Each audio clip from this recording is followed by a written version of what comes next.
बिस्मिल्लाहिर्रहमानिर्रहीम। अस्सलाम वालेकुम, गुड मॉर्निंग मुल्तान। कैसे हैं आप लोग? उम्मीद करती हूँ बिल्कुल ठीक ठाक होंगे और दुआ करते हैं आज का दिन आपका बहुत ही अच्छा गुजरे, हंसते हुए मुस्कुराते हुए खैर आफियत के साथ गुजरे। नाज़रीन, आप देख रहे हैं रोही एट 10 और मैं हूँ आपकी होस्ट आसमा नौरीन। एक नई सुबह में आपको खुश आमदीद कहते हैं। और सबसे पहले तो आज जुमा है, तो तमाम मुसलमानों को जुमे का दिन बहुत बहुत मुबारक हो। और जुमे के दिन जितना हो सकता है दुरूद पाक कसरत से पढ़ा करें, क्योंकि हमारी तमाम परेशानियों और मुश्किलों का हल इसी में है। और जिस तरह इस टाइम हमारे मुल्क की सूरत हाल है बहुत ही क्रिटिकल है, तो अल्लाह ताला से दुआ है कि हमारे मुल्क के लिए बहुत ज़्यादा आसानियाँ हो, हम सब लोगों के लिए अल्लाह ताला हम पर रहम करे। और इसी के साथ अपने प्रोग्राम का सिलसिला आगे बढ़ाते हैं। आज हमारे साथ जो गेस्ट मौजूद हैं उनका तारुफ करवा देती हूँ। आज हमारे साथ मौजूद हैं जी मोहम्मद सईद अहमद शान साहब हमारे साथ मौजूद हैं, जो कि बिजनेस मैनेजर साउथ पंजाब से हैं। अस्सलाम वालेकुम। कैसे हैं आप? ठीक ठाक हैं? वेलकम करते हैं अपने शो में आपको। और इसके साथ ही जो हमारी दूसरी गेस्ट हैं वो हैं जी हमारी रोही की रिपोर्टर सुहीरा तारिक हमारे साथ मौजूद हैं। अस्सलाम वालेकुम।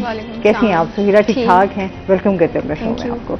अच्छा जी, और इसके साथ ही हम बात करेंगे आज इनकी जो कंपनी है फर्टेरा के हवाले से बात होगी, और धान की फसल के हवाले से बात करेंगे, किसानों के हवाले से बात होगी। ये किस तरह काम कर रही है कंपनी, ये किस तरह अपना रोल प्ले कर रही है, इस हवाले से जानेंगे इनसे। और सुहीरा से हम जानेंगे मुल्तान की जो हमारी टॉप स्टोरीज हैं उनको डिस्कस किया जाएगा। और साथ साथ आज बजट भी पेश किया जाएगा, तो बजट के हवाले से भी जो है बात करेंगे कि ख़वातीन के हवाले से जो है क्या चीज़ें जो है उसमें आएंगी सामने। सबसे पहले तो आपसे जान लेते हैं इस टाइम जो है वो आप अपनी कंपनी के हवाले से हमें बताइएगा। चलिए, सबसे पहले तो थैंक यू जी रोही टीवी का कि आपके रेफरेंस से जो है हम जो साउथ पंजाब है स्पेशली उन लोगों से हम मुखातिब हुए हैं। तो हम जो है कंपनी हमारी है FMC food machinery and chemical, basically एक मल्टीनेशनल ऑर्गेनाइजेशन है और जो मोर देन 50 कंट्रीज में काम कर रही है। और इसको पाकिस्तान में आए हुए काफ़ी देर हो गई है। और वैसे तो जो FMC है ये 83 से दुनिया में इसका जो वजूद आया है। तो बेसिकली एक रिसर्च बेस्ड ऑर्गेनाइजेशन है। हमारा मोटिव जो है कि हम इनोवेशन करें, हम जो है अपने किसान भाइयों को जदीद से जदीद हाल दें, उनको फार्म उनके फील्ड में जाके उनके फार्म में जाके उनको जो भी मसाइल हैं उनको हल करने में मदद करें और उनको उनकी फसलों की पैदावार बढ़ाने में मदद करें ताकि हमारे मुल्क की बेहतरी हो सके। सही। अच्छा, धान की फसल के हवाले से जान लेते हैं कुछ, उसके बारे में हमें बताएं। देखिए, जो राइस की फसल है, धान जिसको हम कहते हैं, बेसिकली पाकिस्तान की एक बड़ी इम्पोर्टेंट जो फसल है। तकरीबन मोर देन 80 लाख एकड़ पे ये पाकिस्तान में काश्त होती है। और आपको पता है कि पाकिस्तान का जो बासमती चावल है वो ना सिर्फ पाकिस्तान बल्कि दुनिया में फेमस है। और ना सिर्फ ये हमारे मुल्क के लिए इम्पोर्टेंट है बल्कि हम इसको एक्सपोर्ट करके काफ़ी सारा जो है फॉरेन एक्सचेंज भी, हम मुबादला भी पाकिस्तान में आता है इसे। सही। अच्छा, इसके हवाले से मजीद भी आपसे बात करते हैं। सबसे सुहीरा से जान लेते हैं। सुहीरा, वैसे आज गर्मी की शिद्दत जो है वो बहुत ज़्यादा है, नहीं? बहुत ज़्यादा गर्मी है। अभी कुछ दिनों से बड़ा अच्छा फील कर रहे थे ना कि मौसम बड़ा अच्छा है, सुहाना है। वो एकदम से जो है वो जून जो है अपने आप आई ना तो आपको 5 मिनट तो पता ही नहीं चलता कि आप कहाँ हैं। सही बात। बहुत गर्मी है आज सुबह से, बहुत शदीद गर्मी है। अच्छा, इसके साथ साथ हम बात करेंगे मुल्तान में ऑल पाकिस्तान वुमेन एसोसिएशन का क़याम हुआ है। ख़वातीन को खुद मुख्तार बनाने में ये कितना मददगार साबित होगा, इस हवाले से बताइएगा। ऐसे ही है बिल्कुल। मुल्तान में अफवाह जिसे हम कहते हैं उसकी फुल बता देते हैं। ऑल पाकिस्तान वुमेन एसोसिएशन, ये बेगम लियाकत अली खान ने इसको पाकिस्तान में मुतारिफ करवाया था कई साल पहले। तो मुख्तलिफ शहरों में अफवाह जो है बड़े अच्छे से काम कर रहा है, लेकिन हमारे मुल्तान शहर में इसकी बिल्डिंग मौजूद थी लेकिन इसको जो है वो फॉल नहीं किया जा सका था। कभी भी यहाँ पर ख़वातीन को इससे कोई फ़ायदा मिल नहीं सका था। लेकिन अब चूँकि जो अफवाह की एक पूरी कमेटी है उसको तश्कील दिया गया है, उसमें जो ख़वातीन मेंबर्स हैं जिसमें उनकी प्रेसिडेंट हैं, वाइस प्रेसिडेंट और जिस तरह से सारी टीम होती है उनको अपॉइंट किया गया है। इसको बनाने का मकसद ये है कि अभी आप जैसे देखें स्पेशली गर्मियों की छुट्टियां चल रही हैं, जो कॉलेजेस में लड़कियां पढ़ती हैं, स्कूल में पढ़ती हैं, यूनिवर्सिटी जाती हैं, या वो फीमेल्स जिनके बच्चे अब छुट्टियों की वजह से घर हैं और वो कुछ करना चाहती थी लेकिन बच्चों की स्टडीज़ की वजह से वो बाहर नहीं निकल सकती, टाइम नहीं मिलता, तो अब औरतों के लिए एक बड़ा अच्छा मौका है कि अपने ये जो 3 महीने हैं इनको ज़ाया ना करें, बल्कि इस इदारे में आएँ, अपना एडमिशन लें। उसमें ये है कि ख़वातीन के लिए एक ब्यूटिशियन कोर्स है क्योंकि बहुत सी लेडीज़ को इसमें बहुत ज़्यादा इंटरेस्ट होता है। इसके अलावा कुकिंग और बेकिंग के हवाले से वहाँ पर क्लासेस हो रही हैं, स्पोकन इंग्लिश क्लासेस हो रही हैं, और उसके अलावा अच्छा उनको वहाँ पर प्रैक्टिकल करके दिखाया जा रहा है। जस्ट ये नहीं कि आपने स्पोकन इंग्लिश के आपने सबक याद कर लेने हैं, वहाँ पे उनको प्रैक्टिकल जो है वो चीज़ें करवाई जा रही हैं। ट्रेंड बिल्कुल उनके पास स्टाफ मौजूद है।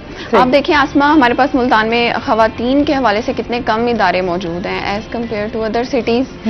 यहाँ पर बहुत कम ख़वातीन के लिए मौक़े हैं, तो ऐसे में अफ़वाह का क़याम जो है एक अच्छा अमल समझा जा सकता है, क्योंकि जो ख़वातीन अफोर्ड नहीं कर सकती महंगे महंगे इदारों में जाकर फीसिस देकर कोर्सेज करना या सैलॉन्स में जाकर ब्यूटिशियन का सर्टिफिकेट हासिल करना, तो उनके लिए अच्छी अपॉर्चुनिटी है कि सिर्फ चंद हज़ार रुपए में वो 3 महीने का कोर्स कर सकती हैं, उनको सर्टिफिकेट मिल सकता है और फिर उसके अलावा वो घर बैठकर अपने ये 3 महीने अच्छे से यूटिलाइज करें, उसके बाद वो घर बैठकर अच्छे से अपना जो है वो एक रोज़गार कमा सकेंगी, उनको कोई स्किल मिल जाएगी। आप देखिए ना, स्पोकन इंग्लिश का भी अगर कोई खातून अच्छे से कोर्स कर लेती है या तो उसको टीचिंग के हवाले से अच्छी मिल सकती है अपॉर्चुनिटी। ऑनलाइन आजकल तो इतना ज़्यादा चल रहा है, वो ऑनलाइन लेसन दे सकती है इंग्लिश के हवाले से, तो ये बहुत अच्छी चीज़ है। उसके अलावा वहाँ पर इन्वायरमेंट सबसे ज़्यादा मैटर करता है कि उनका सारा जो स्टाफ है वो फीमेल है, ये एक बड़ी अच्छी मुझे चीज़ लगी है। जो उनकी जो ट्रेनर्स हैं वो भी फीमेल हैं और जो वहाँ पर सारा स्टाफ है वो भी फीमेल ही है। और इसके अलावा एक और चीज़ है कि उन्होंने वहाँ पर मैरिज ब्यूरो भी बना लिया है। हाँ, अच्छा, ये मैं खुद भी जाने का इत्तेफाक हुआ था, तो वहाँ पर मतलब आपको एक ही प्लेटफॉर्म पे जो है बहुत सारी फैसिलिटीज आपको मिल रही हैं रिलेटेड ना। हाँ, सारी चीज़ें वहाँ पर मौजूद हैं। अब जो ख़वातीन वहाँ पर कोई कोर्स करने आई हैं, सीखने के लिए आई हैं, वो वहाँ पर मैरिज ब्यूरो से भी फ़ायदा उठा सकती हैं। ऐसे ही है ना, तो अच्छी चीज़ है एक। अच्छा, फिर उसके अलावा उन्होंने वहाँ पर ना हमारी जितनी भी पाकिस्तान का फ़ख्र हैं, जैसे कि बानो कुदसिया हो गई, जो हमारी फ़ौज में ख़वातीन हैं वो हो गई, उसके साथ साथ बिल्किस एधी साहिबा हो गई, उनकी ज़िंदगी से मुतल्लिक वहाँ पर जो है ना उनको पूरी स्टडी करवाई जा रही है, उनको इंट्रोड्यूस करवाया जा रहा है कि ख़वातीन कमज़ोर नहीं हैं। आप देखें ना कि वहाँ पर अगर कोई लेडी आती है तो वो ये सोचते हैं कि जी यहाँ पर तो मौका नहीं है बाहर निकलने का, हमारा घर से नहीं निकल सकते और क्या कर लेंगी ये ख़वातीन सीख कर, इन्होंने कौन सा तीर मार लेना है, इसी तरह के अल्फाज यूज़ किए जाते हैं। तो उनको वहाँ पर पूरा एक सेटअप बना के दिया हुआ है कि वहाँ पर ख़वातीन आती हैं और वो इंस्पायर होती हैं उनसे, उनकी कहानियाँ सुनकर कि जी अच्छा इन्होंने इस तरह से नाम पैदा किया है तो हम भी कर सकते हैं, तो ये एक अच्छी चीज़ है। बिल्कुल ऐसे ही है। और इसके साथ साथ आप कहते हैं ना कि अभी जो टाइम चल रहा है उसमें जो ख़वातीन हैं वो मर्दों के शाना बशाना ही काम कर रही हैं, और बल्कि मैं एक बात कहती हूँ कि हमेशा ख़वातीन जो है वो बड़े एहसन तरीके से तमाम चीज़ें जो हैं वो अपनी जिम्मेदारियाँ निभा रही होती हैं। घर को भी उन्होंने लुक आफ्टर करना है, और अगर वो वर्किंग वूमेन है तो उन्होंने बाहर की अपने काम को भी देखना है, फिर हर चीज़ को उन्होंने बड़े अच्छे से मैनेज करती हैं। अच्छा, इसमें मज़ीद भी आपसे जानते हैं, इसके साथ साथ हम बात कर लेते हैं धान की फसल के हवाले से जो मसाइल हो सकते हैं, किसानों को क्या क्या मसाइल हो सकते हैं, इस हवाले से बताइएगा। देखें, जो धान की फसल है ना, अगर हम इसकी बात करें किसानों के रेफरेंस से, तो इसके 2 स्टेजेस होती हैं धान की फसल की। सबसे पहले हम बीज को लगाते हैं खेत में और उसकी नर्सरी तैयार करते हैं, ठीक है, और फिर उसके बाद नर्सरी को वहाँ से हम शिफ्ट करते हैं फील्ड के अंदर। तो ये 2 स्टेजेस हैं। तो धान की फसल इस हवाले से जो उसके जब हम शिफ्ट करते हैं तो जो पहले 20-25 दिन है ये बड़े अहम होते हैं। मैं आपको बताता चलूँ कि जो धान की फसल है ना, इसकी जो पैदावार का इन्हिसार है, आपने देखा होगा कि इसके एक पौधे से बहुत सारे शगुफे निकलते हैं। इसको हम कहते हैं टिलर्स, नंबर ऑफ टिलर। तो जितने नंबर ऑफ टिलर ज्यादा होंगे उन पे उतनी सीटें ज्यादा लगेंगे और उतनी पैदावार बेहतर होगी। तो हमारा भी जो चैलेंज होता है वो यही होता है कि हम जो कोशिश करें कि जो फसल है उसमें नंबर ऑफ टिलर्स को मैक्सिमम इंक्रीज करें ताकि जो फार्मर्स है वो ज़्यादा से ज़्यादा प्रोडक्शन ले सके।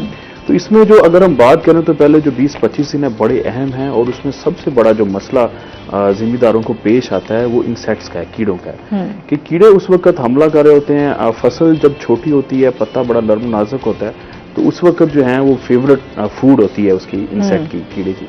तो उस वक्त अगर उसका हमला हो जाए कीड़ों का, तो ना सिर्फ ये कि वो डैमेज करता है, बल्कि जो पौधे की टिलर्स, शगुफे निकालने की कैपेसिटी है उसको भी रोक देते हैं, यानी कि डबल नुकसान हो जाता है। तो मैं समझता हूँ कि हमारे जो राइस में सबसे बड़ा जो मसला पेश आ रहा है वो हमें कीड़ों का आ रहा है। सही। तो उसके लिए जो है वो आपकी इस हवाले से भी बताइएगा ना कि जो किसान है बेचारे वो क्या करें, उनके भी बताए ना, उनके हल के देखिए लिए। इसमें बेसिकली तो अल्लाह के फजल से हम एफएमसी के होते हुए परेशान होने की बिल्कुल ज़रूरत नहीं है, क्योंकि हम जो हैं वो हमारा काम यही है कि नई से नई, जदीद से जदीद टेक्नोलॉजी मुतारफ़ कराना।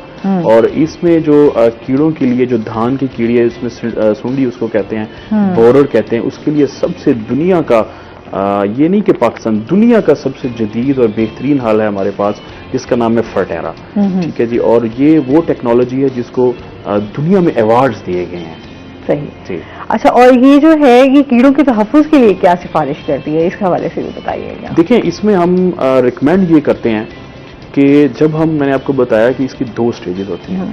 जब हम नर्सरी को शिफ्ट कर लेते हैं अपने फील्ड के अंदर, तो फिर उसके 15 दिनों के बाद, ये हमारा एक स्लोगन है जो इस वक्त मुख्तलिफ चैनल्स पे हम उसको एडवर्टाइज भी कर रहे हैं, और सोशल मीडिया पे भी कर रहे हैं, प्रिंट मीडिया में भी कर रहे हैं। और हमारी जो टीम है अल्हम्दुलिल्लाह, हमारी जो सैकड़ों एम्प्लॉयज़ हैं, टीम है, वो बर वक्त हर वक्त राइस के फील्ड में ज़िम्मेदारों की रहनुमाई के लिए मौजूद हैं। तो हम ये सिफारिश करते हैं कि राइस की ट्रांसफ़र होने के, मुंतकिली के 15 दिनों के अंदर अंदर हम एप्लीकेशन जो है वो उस जहर की कर दें। ये जो फर्टेरा है ये बेसिकली एक दानेदार जहर है, और दानेदार जहर को बजरिया छट्टा हम ब्रॉडकास्ट मेथड, हम जो फील्ड में जाते हैं, पानी खड़ा होता है, तो उसमें हम छट्टे के जरिए इसको अप्लाई कर सकते हैं 2 हफ्ते पर। अच्छा, ये जो जहर है इसका एक्चुअली काम क्या है, इसके बारे में भी बताएं ना। देखिए मैं आपको एक के अंदर जहर है जी, मैं आपको एक चीज बताता चलूं। जैसे मैंने बात शुरू की कि फर्टेरा जो है ये कोई आम जहर नहीं है, इसको दुनिया में अवार्ड्स दिए गए हैं। इसको सबसे बड़ा जो अवार्ड है वो एक international research and development magazine है, उसने तो यहाँ तक कह दिया है कि ये 21वीं सदी की 100 बड़ी इन्वेंशंस में से एक है। यानी कि ये वो इन्वेंशंस हैं जो जिम्मेदार की लाइफ बदलने की सलाहियत रखती हैं। और इसके साथ एक सोसाइटी है, अमेरिकन केमिकल सोसाइटी, उसने इस जहर को हीरोज ऑफ केमिस्ट्री का अवार्ड दिया हुआ है कि ये हीरो है केमिस्ट्रीज का ना, जितने भी जहर मौजूद हैं। और एक और अवार्ड है इसका कि एक एजेंसी है, जैसे आपको पता है कि अब जो काम हो रहा है वो इस चीज पे हो रहा है कि जो जहर हैं ये हमें ह्यूमंस को, हमारे माहौल को ना डैमेज करें। हम टारगेट जिसको कर रहे हैं बस उसी को टारगेट करें, माहौल को डैमेज ना करें। तो एक एजेंसी है EPA, एनवायरमेंटल प्रोटेक्शन एजेंसी, उसने इसको लीज जो है सबसे कम खतरनाक जहरों में शामिल किया। तो ये फर्टेरा की बेहतरीन खूबियां हैं। बाकी जो आप बात कर रहे थे ये काम कैसे करता है, तो इसका काम बड़ा सिंपल है जी कि हमने जब इसको अप्लाई करना है तो जूं ही ये जो सुंडी होती है या कीड़ा होता है उसने जहर के साथ इन टच होना है, तो फौरन जो है ना वो चंद मिनटों के अंदर अंदर सुंडी को खाना पीना वो छोड़ देती है, उसके अज़ा को पैरालाइज हो जाते हैं, वो उसको फालज हो जाता है, एक सिंपल वर्ड्स में कहें तो। यानी कि इसका फायदा ये है कि जैसे ही वो केमिकल जो है वो जहर है वो कॉन्टैक्ट के साथ आता है कीड़े के, तो हमारी फसल का नुकसान रुक जाता है। ये सबसे बेहतर बेनिफिट ये है कि सुंडी चाहे मरते हुए कुछ वक्त ले, लेकिन क्योंकि वो फालिज ज़्यादा हो जाती है तो उसका खाना पीना बंद हो जाता है, तो हमारी फसल जो है वो महफूज हो जाती है। ये इसका तरीकाकार है। सही। तो फसल को जो है वो कोई इससे जो है वो नुकसान नहीं पहुंचता, बल्कि जो नुकसान की बजाय हम ये कहते हैं कि जब आप हमारा प्रोडक्ट जो फर्टेरा यूज करेंगे तो इसकी क्वालिटी ये है, बेशुमार सोशल मीडिया पे इसके मुताबिक रिलेटेड वीडियोस मौजूद हैं, फार्मर्स के ओपन कमेंट्स मौजूद हैं कि जब ये आप अप्लाई करते हैं बनिस्बत के दूसरी जहरों के, इसका फायदा ये है कि जहां पे अप्लाई करेंगे वहां पे रूट्स ग्रोथ बढ़ेगी, नंबर ऑफ टिलर्स जैसे मैंने आपको बताया कि पैदावार के साथ जितने शगुफे होंगे, कभी शायद आपने खेत देखा हो राइस का या गंदम का, तो सिट्टे होते हैं ना जिसके ऊपर बालियां होती हैं, सिट्टे होते हैं, तो वो जितने वो सिट्टे ज्यादा होंगे डेफिनेटली उतनी प्रोडक्शन जिम्मेदार को उतनी। तो इसका फायदा ये है फर्टेरा का कि ना सिर्फ ये कीड़ों का कंट्रोल करता है बल्कि ये नंबर ऑफ टिलर्स भी बढ़ाता है और जिससे पैदावार में गारंटीड इजाफा होता है। सही है। और एक कॉलर भी हमारे साथ मौजूद है। अस्सलाम वालेकुम। वालेकुम सलाम जी, सदाम है हमारे साथ बहावल नगर से, क्या कहेंगे आप? हेलो। टीवी का वॉल्यूम काइंडली बंद कर दें। जी बात करें, जी बात करें। जी मैं सलाम से बात कर रहा हूँ बाबरनगर से। जी बात करें, सवाल पूछें। मैंने ये दान लगाए थे तो तकरीबन मेरे एक मरबा दान लगाया, वो मेरी थोड़ी सी लेट हो गई थी तो जिसके ये वो अभी नीचे रहता है 1509 लगाए थे। आपको क्वेश्चन? जी बात करें जनाब, बात करें। तो वो सिलसिले में बात करनी थी तो वो अभी नीचे रहे, अभी उनकी मियाद नहीं आई, पौधा बूटा पूरा मुकम्मल नहीं हुआ। आपने शिफ्ट किए हुए कितने दिन हो गए हैं? शिफ्ट की तकरीबन 1 माह हो गया। जी ठीक हो गया, मुझे समझ में आ गया। आपने पनीरी लेट शिफ्ट की है जिसकी वजह से वो अर्ली मैच्योरिटी पे आ रहे हैं, ऐसे ही है जी? जी ठीक हो गया। और कुछ पूछना चाहेंगे? जी कुछ पूछना चाहेंगे? और चले आप, अगर क्वेश्चन कंप्लीट हो गया तो हम आंसर दे देते हैं। ठीक है। और ये स्ट्रॉबेरी के बारे में पूछना था सर। चले आज तो धान के बारे में बात हो रही है, जरा धान की बात कर लेते हैं, क्या ख्याल है जी? ठीक है जी, बहुत शुक्रिया कॉल करने का। अच्छा चलें, ये सदाम साहब आपको बताता चलूं कि जैसे आपने बताया कि हमने शुरू में मैंने बात ऐसी की कि इसकी 2 स्टेज होती हैं। हम इसको एक जगह पर लगाते हैं फिर उखाड़ते हैं। और मैं कल सोच रहा था कि वो हमारे शायर हैं अनवर मसूद साहब, उन्होंने ना एक कोफ्ते पे नज़म भी लिखी हुई है कि पहले वो हम बोटी का कीमा बनाते हैं, कीमे की फिर जनाब बोटी बनाते हैं, फिर दांतों के नीचे फिर कीमा करते हैं ना। तो इस तरह का हिसाब है किसी इसमें। देखिए ये जो स्ट्रेस आता है जब हम पनीरी लेट शिफ्ट करते हैं तो उसमें जो 1509 स्पेशली जिसकी आप बात करें वैरायटी की, तो वो जब हम पनीरी को देर में मुंतकिल करते हैं, रिकमेंड है कि 20 से 25 दिनों में हम फील्ड में मुंतकिल कर दें। जब लेट करते हैं तो जब फील्ड में जाता है तो वो जल्दी उसको ना मैच्योरिटी पे आना शुरू हो जाता है। और दूसरी वजह ये हो सकती है कि अगर वहाँ पे किसी किस्म का स्ट्रेस आया है, आपने कोई जो है जड़ी बूटी मार जहर कोई इस तरह की इस्तेमाल किया जिसका स्ट्रेस आया है, या कि कोई कीड़ों का हमला हो गया तो उस पर जो दबाव आता है उसकी वजह से भी वो अर्ली मैच्योरिटी की तरफ जाता है। तो मैं आपको जनाब रिकमेंड करूंगा कि आप हमारी दानेदार एक तो फटेरा जहर इस्तेमाल करें ताकि आपकी सुंडी फसल जो है वो सुंडियों से पाक हो, और उसके बाद जो है आप उसमें कोई ना कोई नाइट्रोजन फर्टिलाइजर है वो उसको दें ताकि ये जो है मजीद वेजिटेटिव ग्रोथ की तरफ आए और इंशाल्लाह आपका मसला हल हो जाएगा। ये किसान भाई जो हमारे होते हैं वो जाहिर सी बात है छोटे छोटे मसाइलों को लेकर भी जो है ना वो बहुत ज्यादा परेशान हो जाते हैं। ऐसे ही है। ठीक है जी, इसके साथ साथ हम बात करेंगे जिस तरह मुल्तान बोर्ड की जानिब से इम्तिहानात की मार्किंग के लिए खसूसी इक़दाम किए जा रहे हैं, वो सुहीरा से जानते हैं। ये आपके मैट्रिक के इम्तिहानात हो चुके हैं, अब इंटर के इम्तिहानात जारी हैं जिसमें सेकेंड ईयर के भी कंप्लीट हो गए हैं, फर्स्ट ईयर के जो हैं वो इम्तिहानात जारी हैं, उसके साथ साथ प्रैक्टिकल्स भी जारी हैं। हुआ ये कि मुल्तान बोर्ड को काफ़ी सारी शिकायत मौसूल हुई पेपर लीक होने के हवाले से। पेपर लीक एज सच के क्वेश्चन पेपर जो है उसकी पिक्चर बना के अपलोड कर दी गई।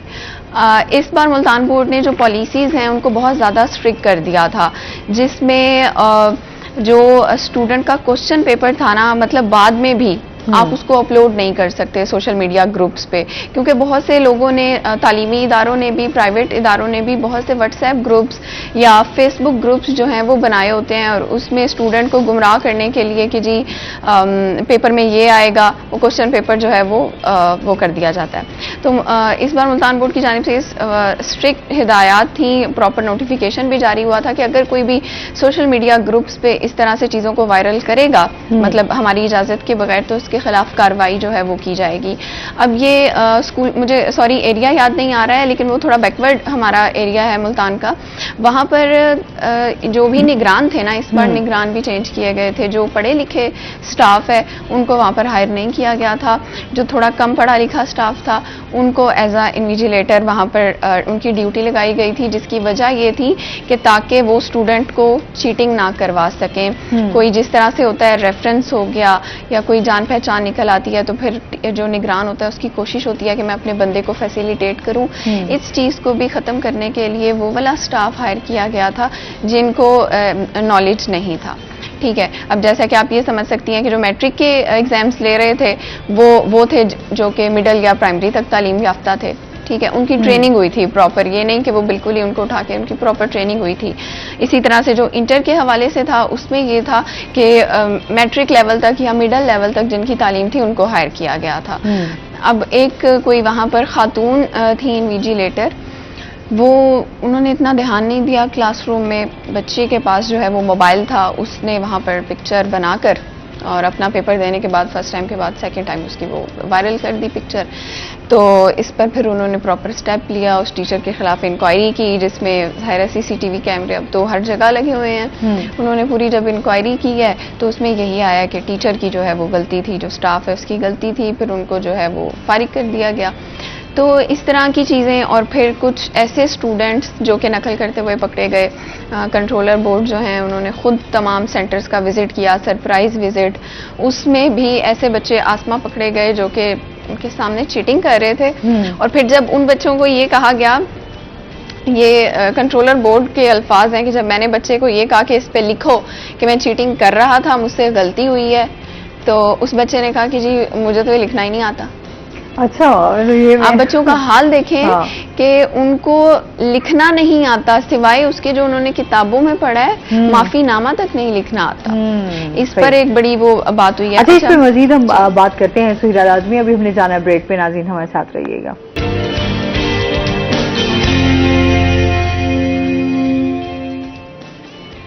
वेलकम बैक नाज़रीन, रूही अटन में आपको खुश आमदी कहते हैं। अच्छा, बात हो रही थी हमारी चीटिंग के हवाले से। अच्छा, ये बड़ी आपने वैसे इंटरेस्टिंग बात बताई कि अगर उसको लिखना नहीं आता तो वो फिर चीटिंग कैसे करोगे, कॉपी पेस्ट करके। किताबों में से भी याद नहीं है, वो बच्चा अपने सवाल जो है वो लिखकर चीटिंग का मटेरियल लेकर गया हुआ ये हम यहाँ पे वही क्वेश्चन मार्क आ जाता है कि अभी तक हमारा जो तालीमी निज़ाम है उस पर उस तरीके से काम ही नहीं किया जा रहा, और आगे हम फिर बात करते हैं कि हमारे बच्चों का फ्यूचर क्या होगा। फ्यूचर आप देख लेना कि जो हालात हैं उसमें क्या होगा। मेरा नहीं ख्याल कि वो जो बातें होती हैं कि बच्चों का मुस्तकबिल रोशन होगा, तो क्या इस तरह से रोशन होगा कि आप उनको सिर्फ जो है वो रट्टे लगाने के लिए छोड़ दें, और फिर जब सवाल अच्छा, सवालात भी इस बार जो मुल्तान बोर्ड ने पहले ही ये हिदायत जारी कर दी थी कि हम बुक्स के अंदर जैसे एज इट इज सवाल लिखा हुआ है वैसे नहीं पूछेंगे, चेंज करके पूछेंगे हम सवाल, यानी कि जिस बच्चे का कॉन्सेप्ट क्लियर होगा सिर्फ वही जवाब दे सकेगा, वरना अदरवाइज दूसरे बच्चे तो यही कहेंगे कि ये तो आउट ऑफ सिलेबस आ गया है, जो हमने पढ़ा हुआ था वो तो है ही नहीं। ठीक है, एक ये चीज़ हो गई। अब उसमें वो बच्चे मार खा जाते हैं जिन्होंने कॉन्सेप्ट अपना क्लियर नहीं किया होता, जैसे रट्टा लगाया होता है, तो फिर वो उनके मार्क्स उस तरह से नहीं आते। अभी जैसे हम चीटिंग की बात करें कि आप देखें कि मैट्रिक लेवल पर ही हमारे सब्जेक्ट्स में, इंग्लिश में, उर्दू में हमें एप्लीकेशन लिखना, बच्चों को लेटर्स लिखना सिखाया जाता है, तो क्यों एक बच्चा अपना माफीनामा नहीं लिख सकता 2 लाइंस का सिर्फ? उस पे भी एक बड़ी बात चली है। तो फिर अब जो जिस तालीमी इदारे से वो बच्चा वाबस्ता है, वहाँ पर जाकर जो है एक टीम तश्कील दी गई है, प्रॉपर इंक्वायरी की जाएगी कि वहाँ पर आखिर स्टडीज़ किस तरह से करवाई जा रही हैं बच्चों को। अच्छा, और एक चीज़ ये हो गई। दूसरा ये हो गया कि जो बच्चे चीटिंग करते हैं उनके खिलाफ जो है वो कार्रवाई भी प्रॉपर अंदाज में की जा रही है। आप हैरान हो जाएंगी कि बच्चा तो गन लेकर आया हुआ था। ये मैट्रिक के एग्जाम की मैं आपको बात बता रही हूँ कि वो बच्चा अपने साथ गन लेकर आया हुआ था। तो आप ये देखें कि वहाँ किस तरह की सिक्योरिटी थी, इतने दावे करने के बावजूद कि वो जब सेंटर के अंदर पहुंच गया है, रूम में बैठा हुआ है, जब फिर उसकी चेकिंग हुई है तो पता चला उसके पास गन थी। फिर तो वहाँ पर पुलिस पहुंच गई, और जब बच्चे से पूछा तो वो कहता है ये तो बस मैं ऐसे ही ले आया था, जैसे एक खिलौना हो, तो मैं सिर्फ ऐसे ही ले आया था। ये हालात चल रहे हैं हमारे स्टूडेंट्स के आजकल। तो इस पर ज़रूर सोचना होगा, जहाँ पर आप इतनी ज़्यादा मेजर्स ले रहे हैं एग्जामिनेशन को बेहतर बनाने के लिए, क्योंकि प्री बोर्ड एग्ज़ाम्स भी लिए जा रहे हैं। मुल्तान बोर्ड की इस हवाले से अच्छी कारकर्दगी चल रही है, लेकिन जो हमारे तालीमी इदारे हैं उनको इसमें सोचना होगा। सरकारी इदारों में आज भी वही हालात हैं, सिर्फ चंद मॉडल स्कूल्स को छोड़कर बाकी जो स्कूल्स हैं वहाँ पर आप चली जाएं तो टीचर्स ही गैर हाजिर हैं, तो बच्चे पढ़ेंगे कहाँ से? ये बहुत ज़्यादा इशू चल रहा है।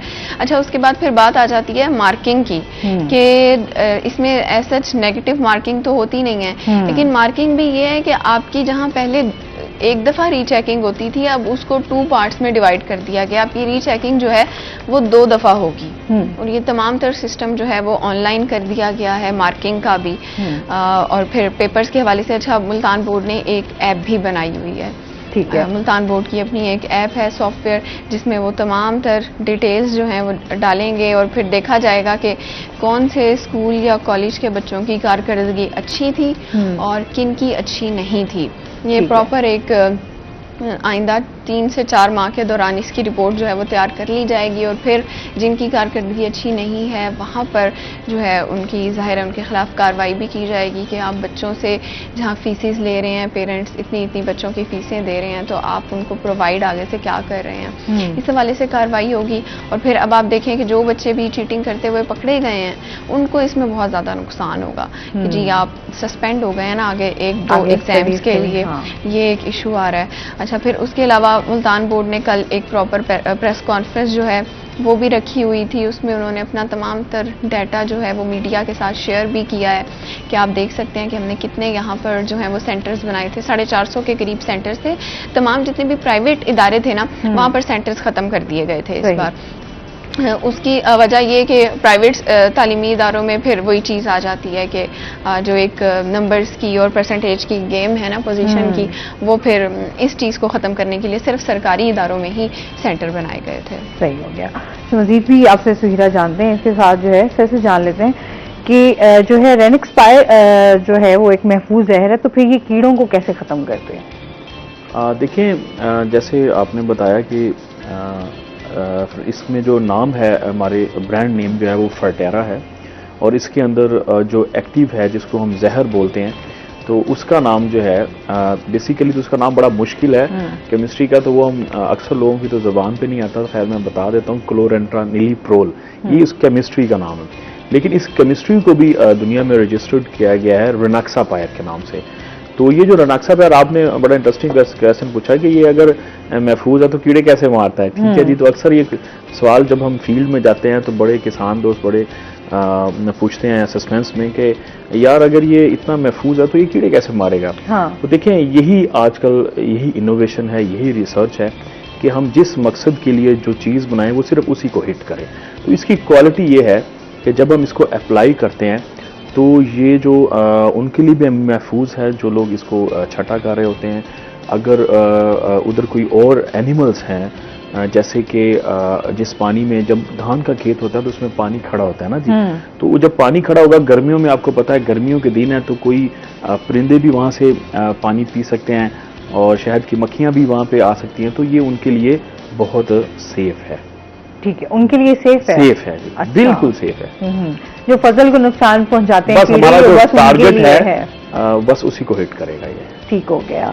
अच्छा, ये भी बताएं कि ये किस टाइम जो है वो जहर जो है वो फेंका जाता है? देखिए, मैं ना इस बारे में थोड़ा सा ये बात करना चाहता हूँ कि जब हम बात करते हैं ना जी कीड़ों की कंट्रोल की, जैसे अब मुंजी की धान की बात हो रही है, मुंजी धान राइस, तो इस पे जो सबसे बड़ा मसला है वो बोरर्स का, सुंडियों को हम बोरर्स भी कहते हैं, ठीक है जी।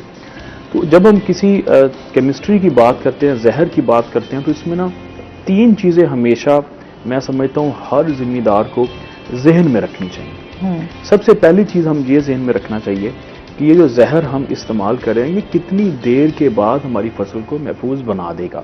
अक्सर औकात ऐसे होता है कि जब हम चीज़ें जहर इस्तेमाल कर लेते हैं तो अपनी तरफ से फार्मर जो है वो घर आके बैठ जाता है कि मुतमिन हो जाता है कि मैंने एक जो कंट्रोल मेजर कर लिया है, लेकिन क्योंकि वो जो जहर होता है वो स्लो होता है, वो कुछ टाइम लेता है, कुछ घंटे कुछ दिन लेता है, तो हमारे फसल का नुकसान चलता रहता है।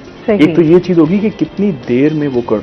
अच्छा, दूसरा सबसे इम्पोर्टेंट जो धान की फसल के हवाले से ये है कि वो कितनी देर तक कंट्रोल करता है। देखिए, हमने राइस की जो है पनीरी नर्सरी शिफ्ट की तो उसके कम से कम कोई 50-55 दिन तक हमें हिफाजत की ज़रूरत है। आमतौर पर जितने भी जहर इस्तेमाल हो रहे हैं उनमें उनका जो कंट्रोल टाइम है वो कम है, लेकिन फर्टेरा इस हवाले से चैंपियन है। ठीक है जी। और तीसरी जो चीज़ है वो मैंने आपको बता रहा था कि तीसरा ये, एक तो ये है कि कितनी देर में कंट्रोल कर रहा है, दूसरा कितनी देर तक कंट्रोल करेगा, और तीसरा क्या फसल पे कोई मनफी असर तो नहीं, जैसे मैंने आपको बताया। तो फर्टेरा जो है इन तीनों वालों से चैंपियन। ठीक है। ये चंद मिनटों के अंदर सुंडी को कंट्रोल करता है और कम से कम 3 से 4 हफ्ते तक कंट्रोल करता है। ठीक हो। और तीसरा जो मैंने आपको बताया कि मनफी असर तो सवाल ही पैदा नहीं होता, जहां पे आप इस्तेमाल करेंगे वहां पे शगुफों की तादाद बढ़ने की वजह से पैदावार भी बढ़ेगी।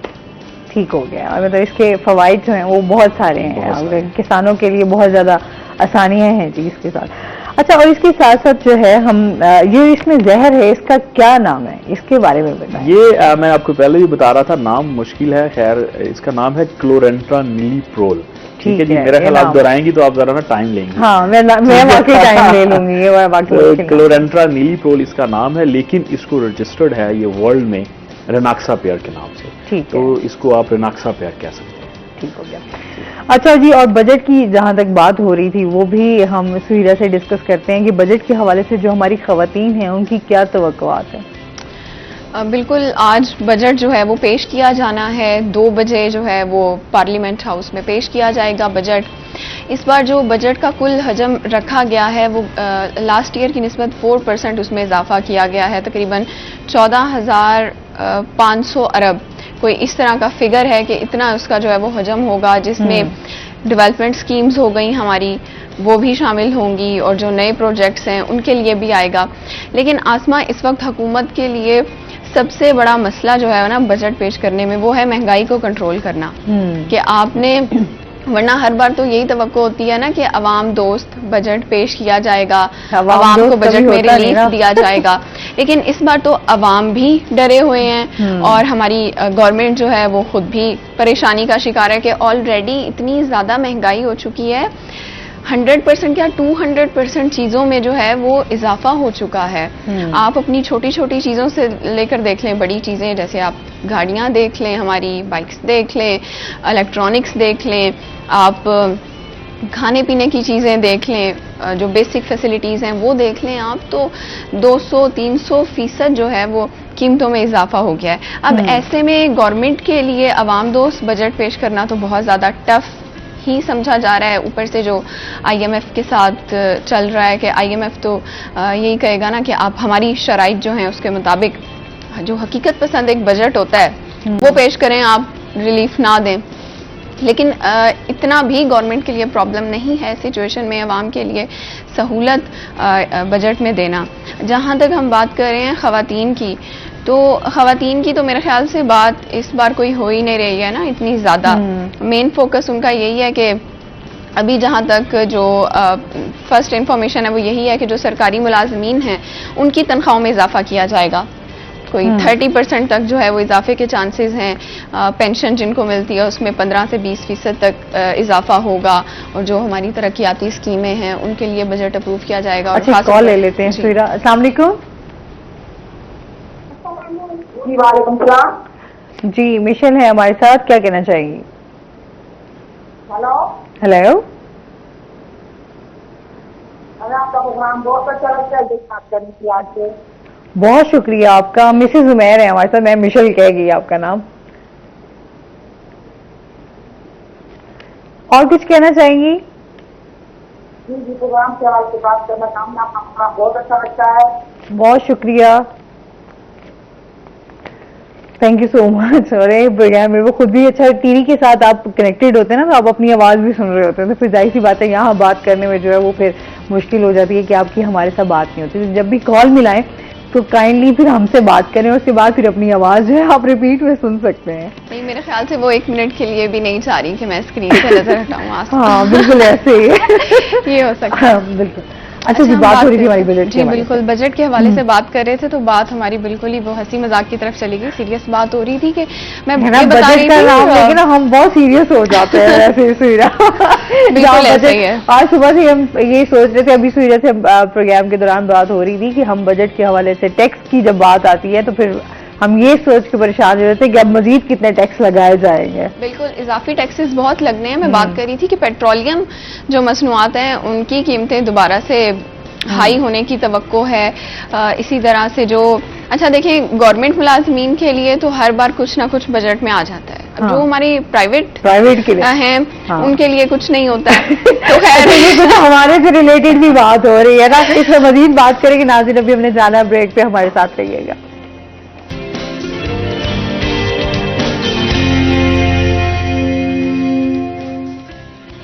वेलकम बैक नाज़रीन, रूही एयरटेल में आपको खुश आमदीद कहते हैं। अच्छा जी, बजट के हवाले से बात कर रही थी सुहीरा। बीच में रह जाती है ना हमारे बजट की बात और हमारे दिल की बात बीच में रह जाती है कि जो प्राइवेट तबका है उनके बारे में भी गवर्नमेंट को जो है वो अच्छी पॉलिसीज देनी चाहिए। टैक्सेस जो हैं वो तो ऑब्वियसली ज़्यादा ही इस बार लगने हैं, क्योंकि ऑलरेडी हुकूमत परेशान है कि किस तरह से वो बैलेंस बरकरार रखेंगे अवाम दोस्त बजट में या फिर महंगाई में। अच्छा, अभी उसके आज अलावा सुन रही थी कि साग डॉक्टर साहब कह रहे हैं अपने मुल्क को डिफॉल्ट होने से बचा लिया है। अब ये नहीं पता कैसे बचा लिया है। अब ये तो वही जवाब दे सकते हैं कि कैसे बचा लिया है। जो हमें नजर आ रहा है तो वही तो यही नजर आ रहा है कि अवाम के बुरे हालात हैं। हम जैसे खवातीन की बात कर रहे हैं, पहले तो खवातीन को हर बार बजट में यही होता था और हम भी इसी पे ही रिपोर्टिंग कर रहे होते थे, मेकअप महंगा हो गया बजट में, तो खवातीन बहुत परेशान है। लेकिन अब बहुत स्पेसिफिक तबका रह गया जिसको मेकअप की परेशानी होगी। ज्यादा लोगों को यही परेशानी है कि हम घर का बजट कैसे मैनेज करेंगे। जो दाल रोटी घर में लानी है हमने, जो एक स्पेसिफिक हर घर का अलग अलग सैलरी के हिसाब से बजट होता है, तो वो तो बिल्कुल ही ऊपर नीचे हो चुका है। सेविंग जो है हमारी, जो स्पेशली मिडिल क्लास है, उनकी सेविंग तो है ही नहीं ना। आप देखें कि एक मुल्क तरक्की कब करता है, जब उसका जो मिडिल क्लास तबका है वो ग्रो कर रहा होता है। लेकिन इस वक्त हमारा जो मिडिल क्लास तबका है उसकी ग्रोथ बिल्कुल खत्म हो चुकी है। या तो बहुत ज्यादा गुर्बत की तरफ कुछ लोग जा रहे हैं, या बहुत ज्यादा जो हमारी एलिट क्लास है वो तो है ही, उसको तो महंगाई से ज़ाहिर फर्क नहीं पड़ना। ये बजट में भी मिडिल क्लास जो हमारा तबका है, अगर उसको फैसिलिटीज़ मिलेंगी खवातीन की, तो बिल्कुल यही तवक्को है। मिले जुले रद्द अमल हैं खवातीन के कि जी जो घर का बजट है उसमें यही होता है कि बच्चों की फीसेस हो गई, या फिर जो हमारे किचन के अखराजात हो गए, बिजली के बिल हो गए, गैस के बिल हो गए। अब तो गैस के बिल्स पे वो जो एक इजाफी वो आ रहा है रेंट का 500 मेरे ख्याल से टैक्स है, वो अलग से आ रहा है। इसी तरह से बिजली के यूनिट जो हैं उनकी कीमतें भी बढ़ गई हैं। तो मेरे ख्याल से आम खवातीन की तो इस वक्त परेशानी यही है जो हम देख रहे हैं। बाकी जो हमारे लग्जरी आइटम्स हो गए, आप देखिएगा उसमें भी मुझे तो यही लग रहा है, जहाँ तक तवक्को यही की जा रही है कि कीमतें बढ़नी ही हैं बजाय कम होने के। 2 बजे तक का वेट है कि देखते हैं कि बजट में क्या आता है। उसके बाद 4 बजे जो है उसको वो कौमी असम्बली में भी पेश कर दिया जाएगा। तो इसके अलावा जो आसमा हमारे नए प्रोजेक्ट्स चल रहे हैं, जैसा कि हमारे जो सेहत का तबका है जिसमें हमारे हॉस्पिटल्स हैं कुछ बन रहे हैं। हम स्पेसिफिकली अगर अपने मुल्तान की ही बात करें तो यहाँ पर कितना टाइम हो गया है कि निश्ता 2 की बिल्डिंग अभी तक कंप्लीट नहीं हुई है, और उम्मीद में इन्हीं दिनों में होना था इसको कंप्लीट करके। और इसको उसके अलावा mother and child care hospital जो है वो अभी तक नहीं बन सका है। जब बजट ही नहीं होगा, गवर्नमेंट बजट रिलीज नहीं करेगी, बजट में हिस्सा नहीं रखेगी तरक्याती स्कीमों का, तो फिर बुरा ही हाल होगा। यहाँ पर तो हमारी सड़कों का आप हाल देख लें, उसके लिए बहुत ज्यादा जरूरत है कि बजट में रिलीज दिया जाए। मसाइल हैं अभी अगर हम बात करें तो वो तो डेली हमारी चीज पे बात हो रही थी कि हमारा यहाँ पे पानी का भी मसला है, हमारे यहाँ सीवरेज का है, फिर उसके साथ साथ हमारे रोड्स का। तो मसाइल तो बहुत सारे हैं कि अब देखते हैं कि इन तरक्याती कामों की तरफ जो है वो कितना ध्यान दिया जाता है। अच्छा, मजीद भी इस पे बात करते हैं, साथ साथ ये जान लेते हैं जो आपका ये प्रोडक्ट है फर्टेरा, ये किसान के हवाले से बताएं कि ये उसको किस तरह उसमें मददगार साबित होता है, उनको क्या एहतियाती तदबीर इख्तियार करनी चाहिए। इसमें ना जी 3 पॉइंट्स हैं, मैं उस पर बात करना चाहूँगा। पहला पॉइंट ये है कि हम इसकी रिकमेंडेशन कैसे करते हैं। ठीक है, इनके फार्मर को पता होना चाहिए कि इसको कैसे इस्तेमाल करना है। लेकिन जैसे मैंने बात शुरू में की कि जो पहले 2 हफ्ते हैं उसके बाद हम रिकमेंड करते हैं, हम इसका एक स्लोगन हम इसके करते हैं कि 2 हफ्ते पे फर्टेरा लगाओ।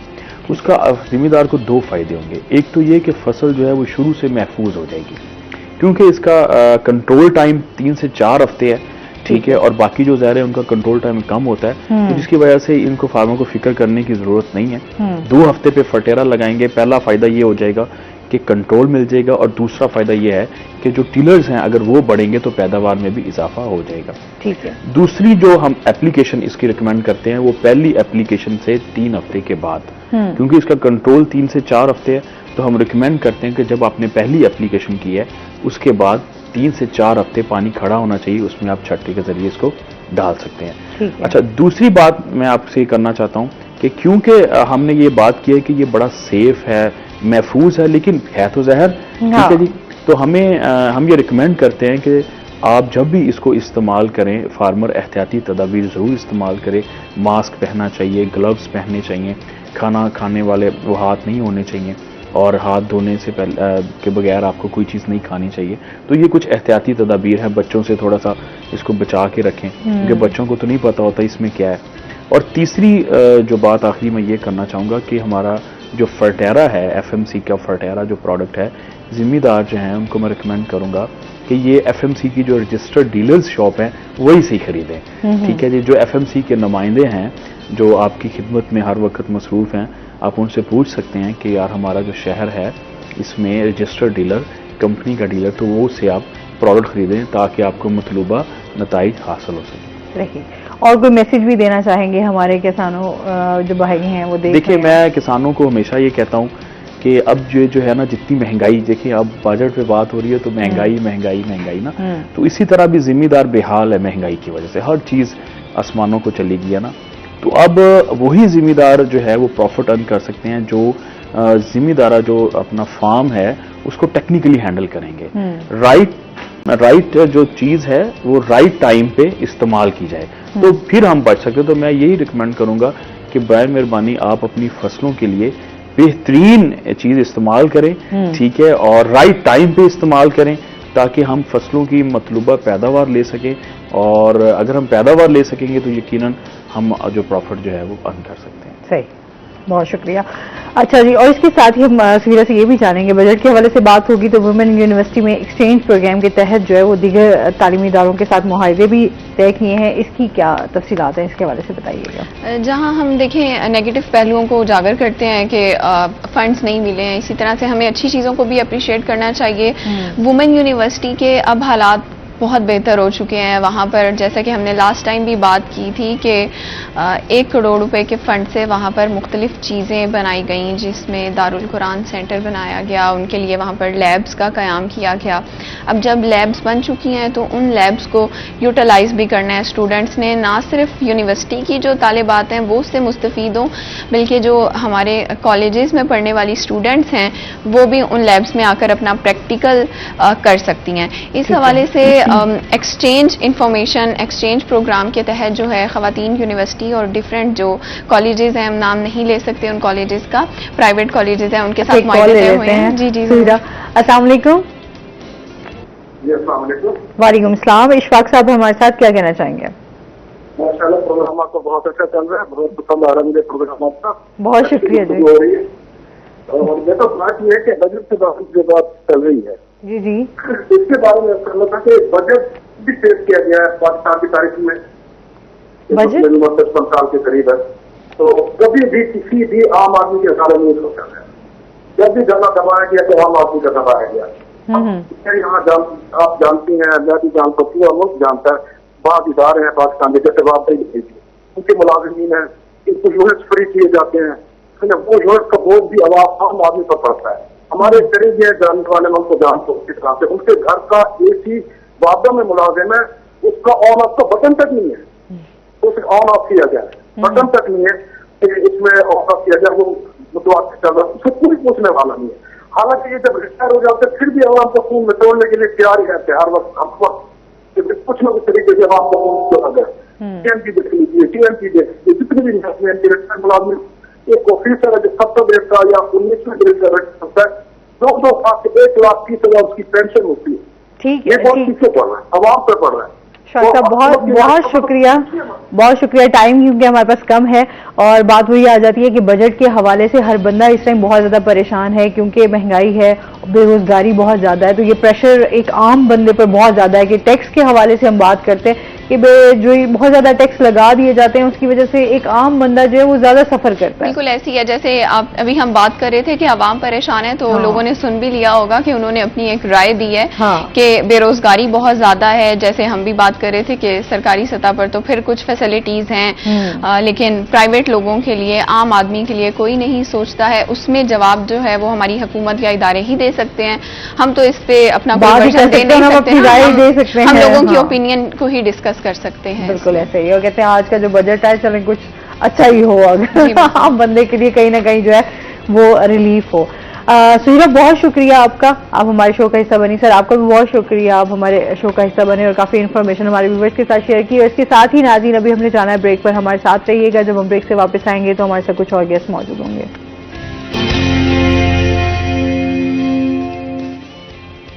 वेलकम बैक नाज़रीन, रूही एटलन में आपको खुश आमदीद कहते हैं और ब्रेक के बाद हमारे साथ गेस्ट मौजूद हैं, का तारुफ करवा देते हैं। हमारे जनूबी पंजाब की खास पहचान, बहुत अच्छी शायरी करते हैं मुबशिर सईद हमारे साथ मौजूद है। अस्सलाम वालेकुम। वालेकुम सलाम। कैसे हैं आप? ठीक जी ठाक ठीक, हैं? अल्लाह का शुक्र। वेलकम करते हैं अपने शो में बहुत आपको। शुक्रिया। और इसके साथ ही जो हमारे दूसरे गेस्ट हैं वो हैं जी गजनफर मलिक साहब हमारे साथ मौजूद हैं, जो कि सोशल एक्टिविस्ट हैं। अस्सलाम वालेकुम, कैसे हैं आप? ठीक ठाक हैं? वेलकम करते हैं अपने शो में आपको। अच्छा जी, आज हम बजट के हवाले से जो है गजनफर साहब से बात करेंगे। थोड़ा सा ताजिर जो हमारे भाई हैं उनके क्या क्या मसाइल हैं इस टाइम और उनकी चीज़ों को लेकर डिस्कस होगा। और इसके साथ ही जो है मुबशिर साहब से इनकी शायरी भी सुनेंगे और इनकी बुक जो है वो लॉन्च हुई है उसके हवाले से भी इनको मुबारकबाद भी पेश करते हैं और इनसे बात भी करेंगे। क्या हाल चाल है मुबशिर? जी ठीक, इतने अरसे बाद हमारे शो में आप तशरीफ लेकर आए हैं, बड़ी मसरूफियात रही आपकी। बस वो ऑफिशियल जॉब जो है, और मैं साहिवाल होता हूँ, यूनिवर्सिटी ऑफ साहिवाल में। सही। तो बस वीकेंड पे यहाँ आना होता है, बस भाग दौड़ और बाकी मामला, तो इसलिए नहीं आ सका। और शायरी भी साथ साथ? शायरी तो हो रही है। अच्छा, आपकी बुक आई है, थोड़ा सा हमें उसके बारे में बताइए। किताब मेरी ये दूसरा मजमूआ है, ख्वाब सरा के भेद, मुल्तान से ही छपी है। सही। और एक जो इसकी तकरीबी रुनुमाई है वो फैसलाबाद में हो चुकी है, और एक दो और है पाइपलाइन में है, एक साहिवाल में होनी है, एक लाहौर में। तो अच्छा सिलसिला बन गया। अच्छा, इस शायरी की हमें बताएं, इस बुक में आपके जो शायरी की है पहली जो किताब थी 2016 में छपी थी, फिर उसके बाद 6-7 साल इस दौरान जो शायरी की है उसको फिर इस किताब में कुछ सिलेक्ट करके वो छापती है। बस ये है मामला। कुछ हमें सुनाए भी सही ना, वैसे ही बड़ा परेशानी वाला आजकल माहौल चल रहा है। और फिर उसके साथ साथ बजट के हवाले से कि बजट का भी इंतजार है। चलिए, आपकी शायरी सुनेंगे तो कुछ थोड़ा सा दिल खुश हो जाएगा। वो शायरी वैसे आपको वो सॉर्ट ऑफ रिलैक्सेशन और उस फेज में ले जाती है। मैं एक गजल पेश कर देता हूँ किताब से। जी। कई दिनों से उदास लड़की हमारे दिल को जला रही है। कई दिनों से उदास लड़की हमारे दिल को जला रही है। दबीज लहजा शरीफ चेहरा जमाने भर से छुपा रही है। वाह वाह, क्या बात। सुखन सुखन में सजा के आंसू, नमाज शब में बहा के आंसू। वाह। सुखन सुखन में सजा के आंसू, नमाज शब में बहा के आंसू। वो ढेर सारी दुआएं करके खुदा को बैठी मना रही है। वाह, क्या बात है। खुदा ने उसको अजीम हिम्मत करीम लहजा अता किया है। खुदा ने उसको अजीम हिम्मत करीम लहजा अता किया है। वो अपने जख्मों का हंस के मुझको तमाम नक्शा बता रही है। वाह, क्या बात है। खुदा ने उसको अजीम हिम्मत करीम लहजा अता किया है। वो अपने जख्मों का हंस के मुझको तमाम नक्शा बता रही है। वो जिसके होंठों के दिलकशी पे फिदा है मेरे दिमागो दिल तक। वो जिसके होंठों की दिलकशी पे फिदा है मेरे दिमागो दिल तक। किसी की बाहों का चैन पाकर मुझे तो यकसर भुला रही है। वाह, क्या बात है। वो सुख की मलका, वो दुख की देवी, उजाड़ बन में हंसी खुशी से। वो सुख की मलका, वो दुख की देवी, उजाड़ बन में हंसी खुशी से। गए दिनों की तमाम बातें ही आईने को सुना रही है। वाह, क्या बात है। कई दिनों से उदास लड़की हमारे दिल को जला रही है। वाह वाह, क्या बात है। बहुत खूब, बहुत खूब, बहुत शुक्रिया। अच्छा जी, और इसके साथ ही इनकी मजीद शायरी भी हम सुनेंगे, इनसे बातें भी होंगी। साथ हम बात कर लेते हैं गजनफर साहब से। इस टाइम जो महंगाई है बहुत ज़्यादा, हर बंदा, जिस तरह हम पहले भी बात कर रहे थे, हमारे पहले सुनेंगे, बजट के हवाले से भी अब लोगों की बड़ी तवक्कुआत वाबस्ता भी हैं। कुछ लोग चाह रहे हैं कि जाहिर सी बात है कि इसमें कहीं ना कहीं रिलीफ आए एक आम बंदे के लिए। आप क्या समझ रहे हैं इस बारे में? आपकी क्या राय है? देखिए, जो हम देख रहे हैं बजट में हमें कोई अच्छे असर नज़र नहीं आ रहे। वो इसलिए कि जो अभी हालिया आदाद-ओ-शुमार मुआशी माहिरीन के आए, उसमें है कि हमारे 10 करोड़ से ज़ायद लोग जो है वो गुर्बत की शरह से भी नीचे चले गए हैं। और अगर इसको एनालिसिस करें 1-1.5 साल के जो अरसे में, जो हमें कहा गया कि आम लोगों की जो है शरह जो है वो बेहतर की जाएगी, उनके जो मुआशी हालात हैं उनको बेहतर किया जाएगा, लेकिन मुसलसल 1.5 साल से हम लोग देख रहे हैं कि गुज़र औकात जो है वो बहुत ज़्यादा डिफ़िकल्ट होती जा रही है। और अभी हम थोड़ा सा खुश हुए कि पेट्रोलियम मसनूआत की कीमतों में कमी हुई, लेकिन 10 रुपये मजीद पेट्रोलियम कीमत में जो है वो लेवी कीमत में वो इजाफा होने जा रहा है। तो हम कैसे तवक्को कर सकते हैं कि बजट में एक आम आदमी की जो है वो बेहतरी आएगी, आसानी आएगी। इसी तरह जो है कल बिजली के नरखों में इजाफा की तजवीज़ भी जो है वो इसमें मौजूद है। तो एक आम आदमी के लिए जो सबसे ज्यादा तकलीफदेह पहलू होते हैं वो उसके यूटिलिटी बिल्स हैं और उसकी जो वो आमदोरफ्त है, ये बहुत मुतासिर करती है। क्योंकि जाहिर सी बात है, हमें सबसे ज्यादा हम ये देखते हैं कि जो बिजली के बिल आते हैं स्पेशली गर्मियों में, सर्दियों में तो जाहिर बात है आपका बिजली का इस्तेमाल जो है इतना ज्यादा नहीं होता, क्योंकि आपके हर घर में जो है वो एसी चल रहा होता है, कूलर चल रहा होता है, दीगर आपकी जो जरूरियात की चीजें हैं। तो अभी उनमें जब इजाफा होगा तो एक आम बंदा जो मैं समझती हूँ दिहाड़ी कमाता होगा अगर 1000-1200, तो उसके लिए इतना अभी तो इजाफी टैक्स लगा दिए जाते हैं, जो आपका जो बिल आता है उसके साथ आप इजाफी टैक्स जो है वो 5-6 हज़ार तो आपका वो अटैच होकर आ जाता है। अभी इस वक्त जो हमें बताया जा रहा है कि बिजली के बिलों में आप लोग यानी 20 से 25 रुपए यूनिट का जो है वो आपको चार्ज किया जा रहा है। हाँ। लेकिन मेरी जो उसमें है, हमने जो इसे देखा है कि भाई कमर्शियल रेशो 80 से 90 रुपए यूनिट तक जा रही है और रिहायशी यूनिट्स की जो एवरेज बन रही है जो टैक्सेस प्लस करके, तो वो एवरेज बन रही है 40 से 60 रुपए। अच्छा, ये भी यूनिट के हवाले से भी आपसे बात करूंगी कि अभी हम ये देखते हैं कि दीगर इलाकों में डिफरेंट आपके यूनिट्स के रेट्स हैं, ये भी देखा जाता है कि हम लोग तो अक्सर नोट नहीं ना देते, हम लोग कहते हैं अच्छा जो बिल आया है ठीक है जी, आपके इतने यूनिट आपके इस्तेमाल हुए हैं तो ओके जी आपने इसको बिल भर दिया। ये समझ से बात कर रहा है। हाँ, मैंने कुछ दिन पहले ही ये हुआ कि आपकी जगह के जो है वो डिफरेंट आपके रेट्स जो है वो उन्होंने रखे हुए हैं। ये इनका जो बहसियत सारिफ जो है हम अगर देखें तो इनका जो स्लैब सिस्टम है जिसमें ये चार्ज करते हैं कि 100 स्लैब और है, 200 यूनिट्स का स्लैब और है, 300 पर वो स्लैब डबल ट्रिपल हो जाता है। तो एक आम जो घर है, हम लोग जिस मुआशरे में रहते हैं, हमारे ज्वाइंट फैमिली सिस्टम बहुत ज्यादा है, एक घर में 10-12 लोग 15 लोग मामूल की बात है, कोई ज्यादा हैरान कौन होने वाली बात नहीं होती। तो वो जाहिर है कि उनके जो इस्तेमाल में बिजली की शरह है वो 300-400 यूनिट तो नॉर्मली है। हाँ जी, ऐसे तो वो 300-400 यूनिट इस्तेमाल करने वाले को ये इस वक्त हमारे जो पॉलिसी मेकर हैं वो उसे लग्जरी शुमार कर रहे हैं और 700-800 वाले की तो एवरेज ही और है। हाँ। तो जिसने 700-800 यूनिट यूज करना है वो तो अपनी उस अफोर्डिंग है, वो सोलर एनर्जी को भी अवेल कर सकता है और दूसरे अदर जराए भी इस्तेमाल कर सकता है। अभी सोलर टेक्नोलॉजी इन्होंने इंट्रोड्यूस कराई, तो जो 4000 में सोलर प्लेट आती थी वो 22,000-25,000। हाँ जी, बिल्कुल ऐसे ही है। मैं कुछ टाइम पहले ये बात चल रही थी कि मेरे मामू ने खैर इससे बड़ा फायदा लिया, लेकिन उनसे ये बात हो रही थी, उन्होंने कहा जी उस टाइम उन्होंने बहुत मुझे कहा कि आप सोलर सिस्टम पे कर लो, फिर कह रही क्या फायदा सोलर सिस्टम का, बट अभी एहसास होता है कि आपको उस टाइम पे ले लेना चाहिए, तो अभी तो सोलर सिस्टम भी आपके पहुंच से दूर है।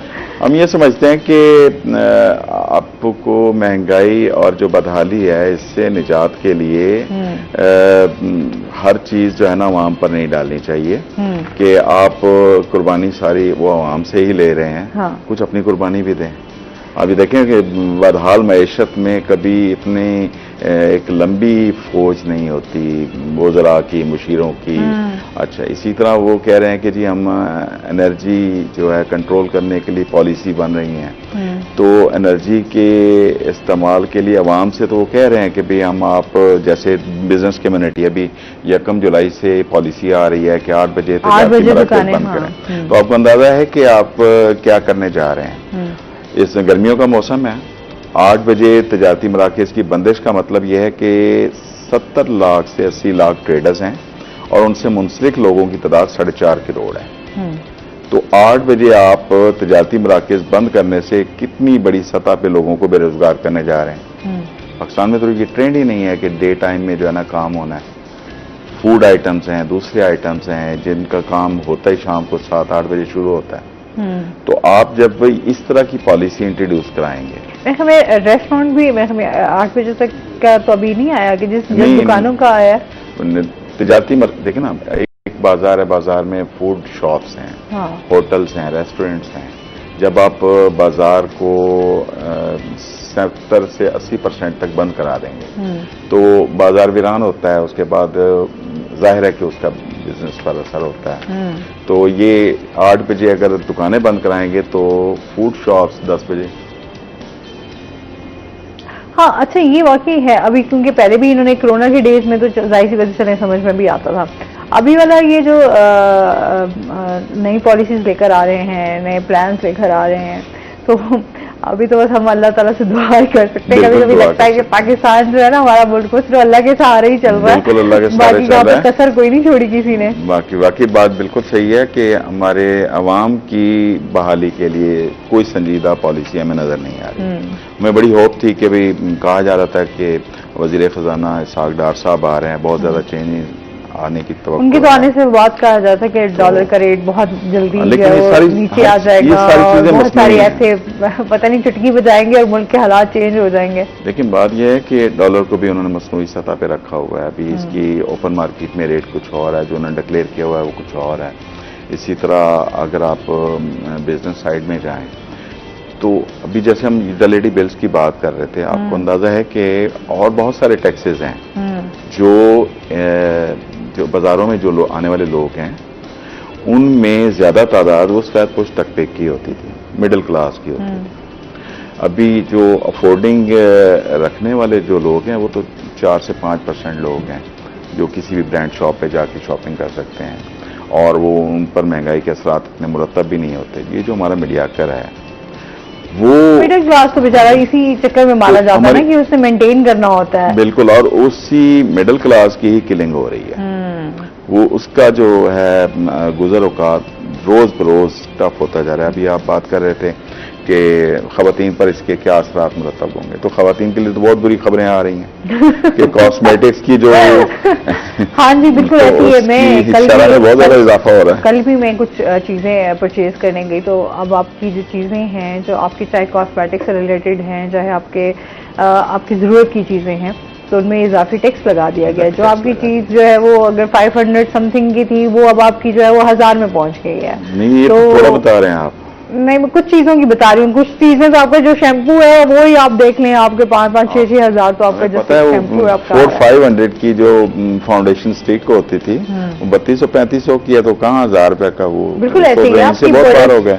खैर ये तो अब आगे से कॉस्मेटिक्स लगाना भी आप छोड़ दें, मेकअप भी महंगा, हर चीज आपकी महंगी होती जा रही है। शैम्पू जो है ना 200 रुपीज का जो शैम्पू ये देखिए ना, हमारी हुकूमत का माशाल्लाह से ये हाल है कि आपकी जरूरत की चीजें हैं, चाहे आपका शैम्पू हो गया, आपके साबुन वगैरह हो गए, देगा आपकी जो खाने पीने की इवन की अशिया हैं। अब हमारे जो शैम्पू है उसको लग्जरी आइटम में डाला गया है, तो आप खुद आइडिया लगा ले फिर क्या हालात है। साबुन और शैम्पू ये जरूरियात जिंदगी में बिल्कुल ऐसे ही है। लोशन, ऑयल, ये ऐसी हमारी जरूरियात जिंदगी की चीजें हैं। बच्चों को आप जो है ना वेल रखें, सेहतमंद रखें, तो उसके लिए आप उसकी जो रिक्वायरमेंट्स है पूरी करेंगे। तो ये सारी प्रोडक्ट ये कोई 100 गुना 200 गुना नहीं, इससे ज्यादा इजाफा हुआ है। और लेकिन ये हमारे लग्जरी आइटम्स हैं इनको लग्जरी आइटम्स का नाम दिया गया। तो जाहिर बात है इस टाइम जो हालात हैं, और इस टाइम क्योंकि हमारी सियासी सूरत हाल ही अभी तक जो है वो इस तरह की चल रही है कि आम बंदा जो है वो उसके लिए सर्वाइव करना बहुत ज़्यादा मुश्किल हो गया। हर घर में पहले ये होता था, ऐसे मुबशिर शायरी में भी आपकी सियासी आप चीज़ें चलती हैं या नहीं? नहीं, वो सियासी मतलब हर जी, क्योंकि आप जो शायर होता है वो बड़ा सेंसिटिव होता है रात को और चीजों को इर्द गिर्द के माहौल को। बता रहा हूँ कि हर जी शोर इंसान जो है जितने भी हमारे एक्सटर्नल हालात हैं वो उससे इफेक्ट होता है, उस पर डिस्कशन होती है। अच्छा, मैं उस पर ये समझता हूँ कि हमारी पॉलिसीज अगर कंसिस्टेंट बने, कोई 4-5 साल की हुकूमत जो 5 साल नहीं मिलती वो मिले, फिर आगे किसी को दिया जाए, और जो आने वाली हुकूमतें हैं पिछली हुकूमतों की जो पॉलिसीज है उनको पॉजिटिव हद तक कैरी रखें और आवाम के बारे में भी थोड़ा सोचना शुरू कर दें, तो शायद 10-15 सालों बाद कुछ चीजें बेहतर हों, जो लगता नहीं है। तो बस वो आप वाली बात है कि दुआ भी कर सकते हैं अपने लेवल पे, जो जितना अपने आप को मेंटेन कर सकें या कट ऑफ कर सके चीजों को, यही हाल बचता है और तो कोई नहीं बचता। अच्छा, इसके साथ साथ हम चूंकि सियासी सूरत हाल ऐसी है मुल्क की, हम बात में बहुत ज्यादा इस टाइम जो है हालात बिगड़े हुए, तो जो जाहिर सी बात है हमारे जो अदब के हवाले से मैं बात करूंगी कि अदब को कितना नुकसान पहुंच रहा है। अच्छा, वो नुकसान इस सेंस में कह सकते हैं, चलें अभी क्योंकि मैंने किताब छपाई है, तो वो महंगाई का असर जो पब्लिशिंग सेक्टर पे पड़ा है वो भी बहुत ज्यादा है। ठीक है, आज से कोई 2-3 साल पहले जो कागज का रेट था वो अब उससे भी 3-4 गुना बढ़ चुका है। अच्छा, इसी तरह से मतलब जितने जहां जहां पे पैसा इन्वॉल्व होता है इवेंट्स ऑर्गेनाइजेशन में या बाकी, तो वो चीजें इफेक्ट करती हैं। देखें, महंगाई का असर हर जो तबका है उस पर किसी ना किसी फॉर्म में वो पड़ ही रहा है, और वो जो उस तबके से रिलेटेड लोग हैं, जो उसमें काम करते हैं, जो उसमें चलते हैं, वो से असरअंदाज हो रहे हैं। हाँ। हम तो जब से पैदा हुए यही सोच रहे हैं कि शायद आगे कुछ ठीक होगा, आगे कुछ ठीक होगा। वो एक उम्मीद लगा के बैठे उम्मीद से है, बस उम्मीद लगी हुई है। हाँ। हर बजट पे जो है ना वो यही सोचा जाता है, चले अब नहीं, अब नहीं, अब नहीं।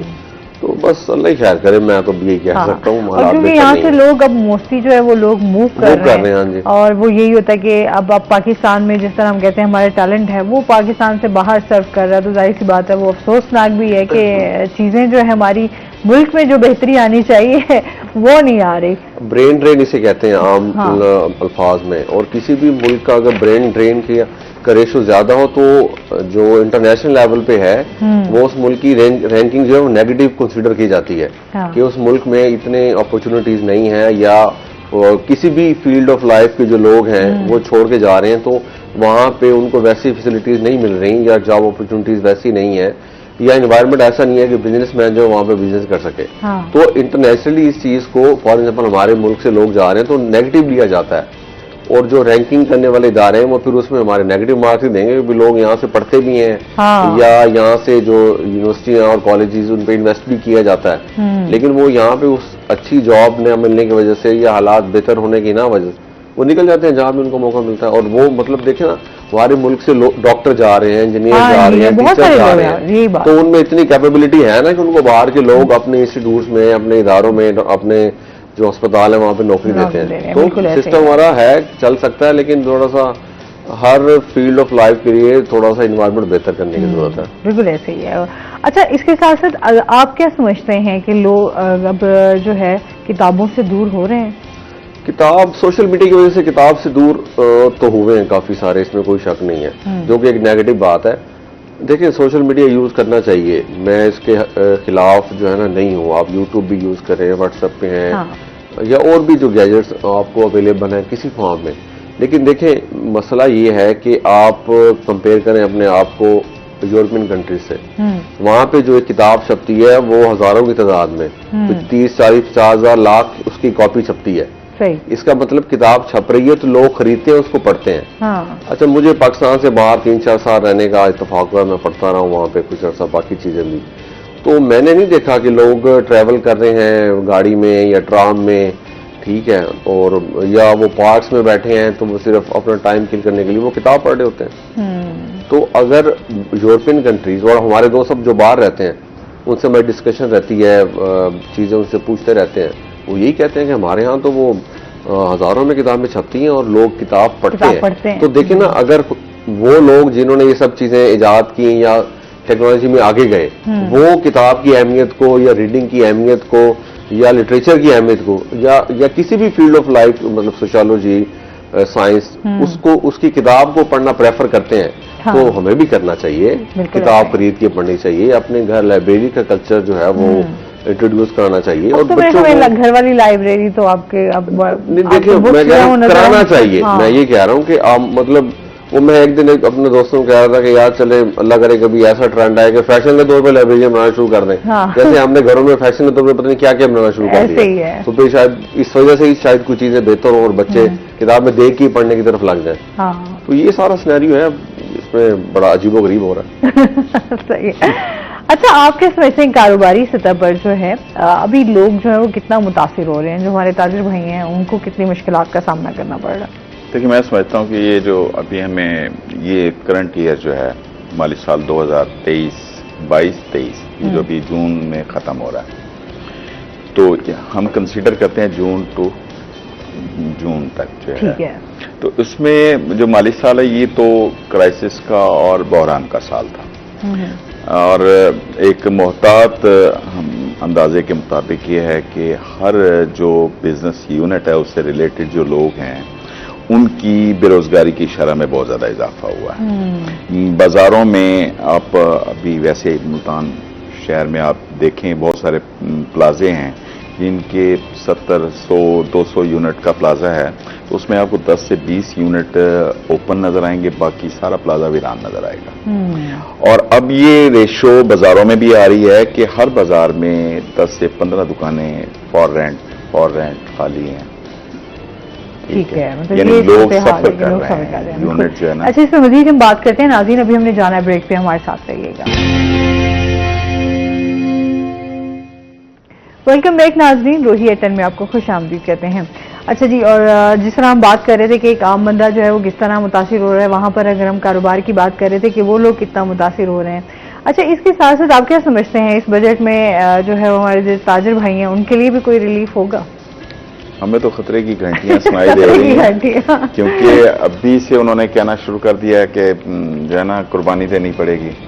तो जाहिर है कि वो ताजिर जो है कुर्बानी वाली ईद से पहले जो है वो कुर्बानी, उससे पहले और मैं समझता हूँ कि ताजिर ने कुर्बान नहीं होना, अवाम ने कुर्बान होना है। हाँ, ऐसे ही है। बात यह है कि आप जितना भी बर्डन ट्रेडर पे बढ़ाएंगे वो ऑटोमेटिकली अवाम पे ही आएगा सारा बर्डन।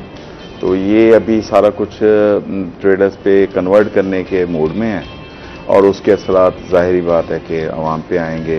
हर शोबे में ये सिचुएशन है, आप कपड़े में, जूते में, जिसमें वो आप जो एक इकोनॉमिकल रेट में आप लेदर के शूज ले लेते हैं, आप उसमें नायलॉन के शूज मिल रहे हैं। तो हमारी मुल्क में मैन्युफैक्चरिंग तो बिल्कुल खत्म होकर रह गई है। इंडस्ट्रीज भी बंद हो गई हैं। आप ये देखें, वैसे आप देखें कि लोग यहाँ से, कुछ लोग हैं जिन्होंने बिल्कुल मुकम्मल तौर पे इंडस्ट्रीज बंद कर दी हैं, कुछ लोग मूव कर रहे हैं यहाँ से इंडस्ट्रीज दूसरे ममालिक में। तो ये हालात जिस तरह के चल रहे हैं, बस वही बात आ जाती है कि पता नहीं हमारे आने वाला जो कल है वो कैसा होगा। आगे देखें ना कि आप बाहर के ममालिक में उनके लिए अपॉर्चुनिटीज देते हैं, उन्हें कहते हैं कि आए इधर आके सरमायाकारी करें, आपको फैसिलिटेट करेंगे, आप यहाँ इंडस्ट्री लगाएं, यहाँ पे आप कोई बिजनेस करना चाहते हैं उसके लिए हम आपको फैसिलिटेट करेंगे। लेकिन जो लोकल इंडस्ट्री है, लोकल मैन्युफैक्चरर है, या लोकल छोटी घरों में छोटी छोटी इंडस्ट्रियां लगाने वाले लोग हैं, आप उनकी किलिंग कर रहे हैं, उनको खत्म कर रहे हैं। एक कॉलर है हमारे साथ। अस्सलाम वालेकुम। वालेकुम अस्सलाम जी, हमारे साथ शिराज अहमद हैं, क्या कहना चाहेंगे? जी मैम, कैसी हैं आप? अल्हम्दुलिल्लाह, मैं ठीक हूँ। माशाल्लाह, आपका प्रोग्राम बहुत अच्छा जा रहा है, हम देख रहे हैं, बिल्कुल बहुत अच्छा लगता है। अल्लाह ताला से दुआ है कि अल्लाह रब्बुल इज्जत आपको ज्यादा से ज्यादा कामयाबी दे। माशाल्लाह, अच्छी गुफ्तगू हो रही है, बजट के हवाले से हम लोग देख रहे हैं। और बिल्कुल मैं भी यही कहना चाहूंगा कि हमारी आवाम के लिए वही कुछ होना चाहिए। देखिए ना, अब जैसे सर भी बात कर रहे हैं, मैं सुन रहा हूँ, हर बंदा ही परेशान है ना माली हालात। तो अल्लाह ताला से दुआ है कि अल्लाह रब्बुल इज्जत आसानी वाला मामला अता फरमाए। लेकिन मैम, लग यही रहा है कि इंशाल्लाह आने वाले हालात बेहतर होंगे इंशाल्लाह हमारे लिए, क्योंकि काफी मुश्किलें आती जाती रहती हैं, लेकिन इंसान को अल्लाह पर यकीन होना चाहिए। और इंशाल्लाह मुझे पूरी उम्मीद है कि इस बजट के हवाले से या आने वाले दिनों में हमें काफी सारा रिलीफ इंशाल्लाह मिलेगा। इंशाल्लाह जी, बहुत शुक्रिया, आपने एक अच्छी पॉजिटिव सोच के साथ अपनी राय का इजहार किया। रिपीट कब होता है? हमारा 4 से 5। 7 से 5 शाम को? जी, शाम को रिपीट होता है। इंशाल्लाह हमारी दुआएं आपके साथ है। प्रोग्राम बहुत अच्छे जा रहे हैं और शायर आए हुए हैं, इनसे कहिएगा कोई अच्छा सा शेर भी हमें सुना देना। वो बिल्कुल, हमने परेशानी वाली बातें बहुत सारी कर ली, अब इनकी शायरी सुनेंगे। बहुत शुक्रिया कॉल करने का। चले मुबशिर, अब आप हमें शेर सुना ही दे। देखिए, नौजवान जो है वो फिर भी कोई पॉजिटिव उम्मीद लेके। हाँ, मैं वही बात कर रही हूँ कि इतने हमारी, क्योंकि हम हमेशा एक बात करते हैं कि मायूसी वैसे कुफ्र है और इंसान को एक अच्छी और पॉजिटिव सोच वो हमेशा रखनी चाहिए, क्योंकि हमारे यहाँ नेगेटिविटी बहुत ज्यादा हो गई है। तो चलें, अच्छी सोच भी जो है वो आपको कहीं ना कहीं हिम्मत देती रहती है आगे बढ़ने की। अच्छा साइन है वैसे। हाँ, अच्छा साइन है, बिल्कुल ऐसे ही है। क्या सुना रहे हैं अब आप? खुद को इजहार में लाने के लिए होते हैं, खुद को इजहार में लाने के लिए होते हैं, शेर कब नाम कमाने के लिए होते हैं। वाह वाह, क्या बात है। खुद को इजहार में लाने के लिए होते हैं, शेर कब नाम कमाने के लिए होते हैं। आओ हम अश्क फिशानी से चरागा कर लें, आओ हम अश्क फिशानी से चरागा कर लें, रंज ही रंज मिटाने के लिए होते हैं। वाह, क्या बात। अब कोई शख्स तेरे जिस्म पे काबिज हुआ है, अब कोई शख्स तेरे जिस्म पे काबिज हुआ है, यानी सब सांप खजाने के लिए होते हैं। वाह। अब कोई शख्स तेरे जिस्म पे काबिज हुआ है, यानी सब सांप खजाने के लिए होते हैं। जीस्त की राम कहानी का खुलासा है यही। जिंदगी को पेंट किया देखिएगा। जीस्त की राम कहानी का खुलासा है यही, हमसे किरदार फंसाने के लिए होते हैं। वाह वाह, क्या बात है। जीस्त की राम कहानी का खुलासा है यही, हमसे किरदार फंसाने के लिए होते हैं। इसलिए यार तुझे दिल में बसाया मैंने, इसलिए यार तुझे दिल में बसाया मैंने, अक्स तो आईना खाने के लिए होते हैं। वाह वाह, क्या बात है। इसलिए यार तुझे दिल में बसाया मैंने, अक्स तो आईना खाने के लिए होते हैं। गर्दने कौन झुकाता है मोहब्बत में सईद, गर्दने कौन झुकाता है मोहब्बत में सईद, यार सीने से लगाने के लिए होते हैं। वाह वाह, क्या बात है। और अक्सर इनके शेर जो है ना, मैं अपनी पिक्चर्स के साथ लाजमी लगाती हूँ। बड़ा अच्छे इनकी शायरी होती है। एक कॉलर भी हमारे साथ है। अस्सलाम वालेकुम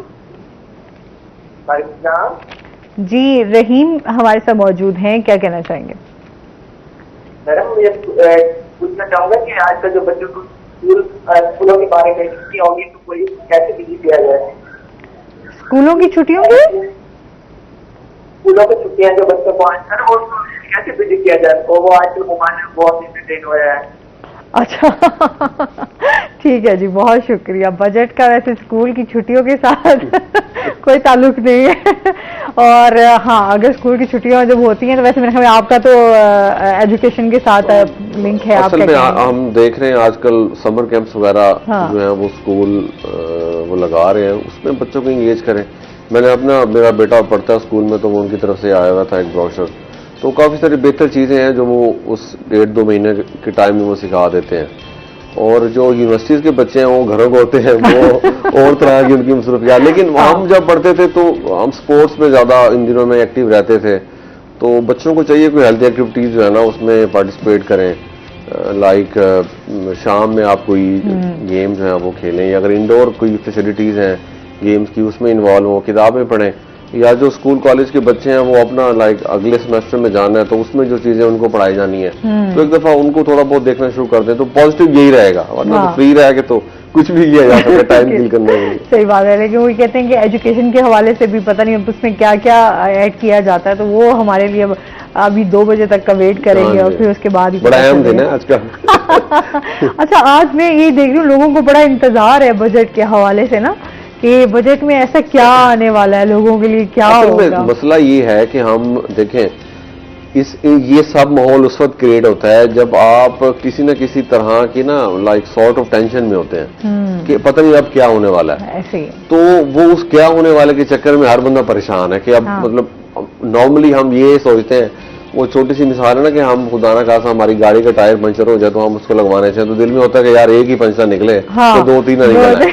मतलब ये एक साइकी है, फिनोमिना है। तो अच्छा, इसमें यह है कि हम हर कोई इस वक्त बेहतर को देख रहा है कि काश कुछ बेहतर हो जाए और हम जो है ना वो अपनी लाइफ को थोड़ा ईज में गुजार लें। तो वो इसलिए सबकी जो है नजरें आज बजट के ऊपर इसमें होता ही है ना कि हम पूरे साल में वेट करते हैं कि भी हमारी ये पॉलिसी एक ट्रैक आएगा उस पर हम लोग चलेंगे। तो हम लोगों की थोड़ी डिफरेंट ओपिनियन होती है और वो ये है कि हम पूरा साल ये देखते हैं कि बजट तो आया जून में और फिर पूरा साल में 10-12 मिनी बजट भी आ गए। तो वो शॉकिंग होते हैं कि आपको एक होपफुली रिलीफ दिया गया तो वो महीना 1.5 महीना गुजरेगा तो वो फिर कोई मजबूरी, फिर मजबूरी वाले फैसले, तो वो हम ओवरऑल तो पूरा साल ही जो है ना हर पाकिस्तानी मुतासर होता रहता है। लेकिन फिर भी जो है हमें देखना तो पॉजिटिवली चाहिए कि भी अल्लाह ताला हमारे जो मामलात हैं उनको बेहतर फरमाए। तो ये इस दफ़ा लोगों ने बहुत ज़्यादा यानी मुश्किल दिन देख लिए, तो इसलिए भी अच्छे दिनों की होप में लोग बैठेंगे कि पता नहीं आज बजट में क्या क्या रिलीफ, क्योंकि हम पिछले महीने 1.5 महीने से सुन रहे थे कि इस दफ़ा बजट में एक्स्ट्राऑर्डिनरी रिलीफ मिलेगा। तो आज उसके रिजल्ट का डे है। आज उसके रिजल्ट का है, तो देखते हैं जी, अल्लाह बस आसानियां करे और वाकई अल्लाह ताला से दुआ भी है, क्योंकि हम कोरोना के बाद से लेकर कोरोना से जब जैसे ही आया उसके बाद से हम अभी तक वो चीज से बाहर ही नहीं निकल सके और बस सरवाइव कर रहे हैं बस आज तक, क्योंकि जाहिर सी बात है यहाँ से पूरा पाकिस्तान बाहर तो शिफ्ट होने से रहा, तो जाहिर सी बात है जो लोग यहाँ पर मौजूद हैं, और ये बाहर जाना कोई इतना आसान काम भी नहीं होता, जो लोग जा रहे होते हैं वो भी बहुत ऐसे लगता है कि उसमें से हम अभी जो 90% सुनने में आया है कि 90% लोग यहाँ से मूव करेंगे, आपके जो 10% है वो यहाँ पर मौजूद हैं, और जाहिर सी बात है मुश्किलात तो हैं, चैलेंजेस का सामना भी है, तो वो तो मैं समझती हूँ कि हर बंदे को अपना किरदार अदा करना चाहिए। वो सर ने बहुत अच्छी बात की थी, मैं इनकी बात को सेकंड करता हूँ। हमारी जो लोकल इंडस्ट्री है ना, हाँ, इसको अगर हर शहर में अलग तरह की इंडस्ट्री है, ठीक है, हमारे यहाँ जो है वो एक दौर में power loom industry local level पे घरों में लोगों ने लगाई होती थी, हाँ, और उससे जो है ना वो मुल्तान और इसके गिरदों वहाँ के जो लोग थे वो हजारों लोगों का रोजगार जुड़ा हुआ था, अब वो देखने तबाह हो गई है। इसी तरह और भी हर शहर की अलग इंडस्ट्री है और वो खड़ी हो सकती है, हाँ, लेकिन फॉर एग्जांपल अब डाउनफॉल है तो वो गवर्नमेंट को थोड़ा थोड़ा उनको वो जैसे इंजेक्शन लगाएं, कुछ हाँ, रिलीफ दे के, कुछ पैकेजेस दे के, तो यहाँ की चीजों को थोड़ा मजबूत करें। बाहर से तो हम लेते ही रहते हैं, हमने एक्सपेरिमेंट कर ही लिया, हाँ, हमने हमेशा इम्पोर्ट को अहमियत दी, एक्सपोर्ट को तो कभी बेहतर करने की कोशिश ही नहीं की। इसमें मजीद भी हम बात करेंगे नाज़रीन, अभी हमने जाना ब्रेक पे, हमारे साथ रहिएगा।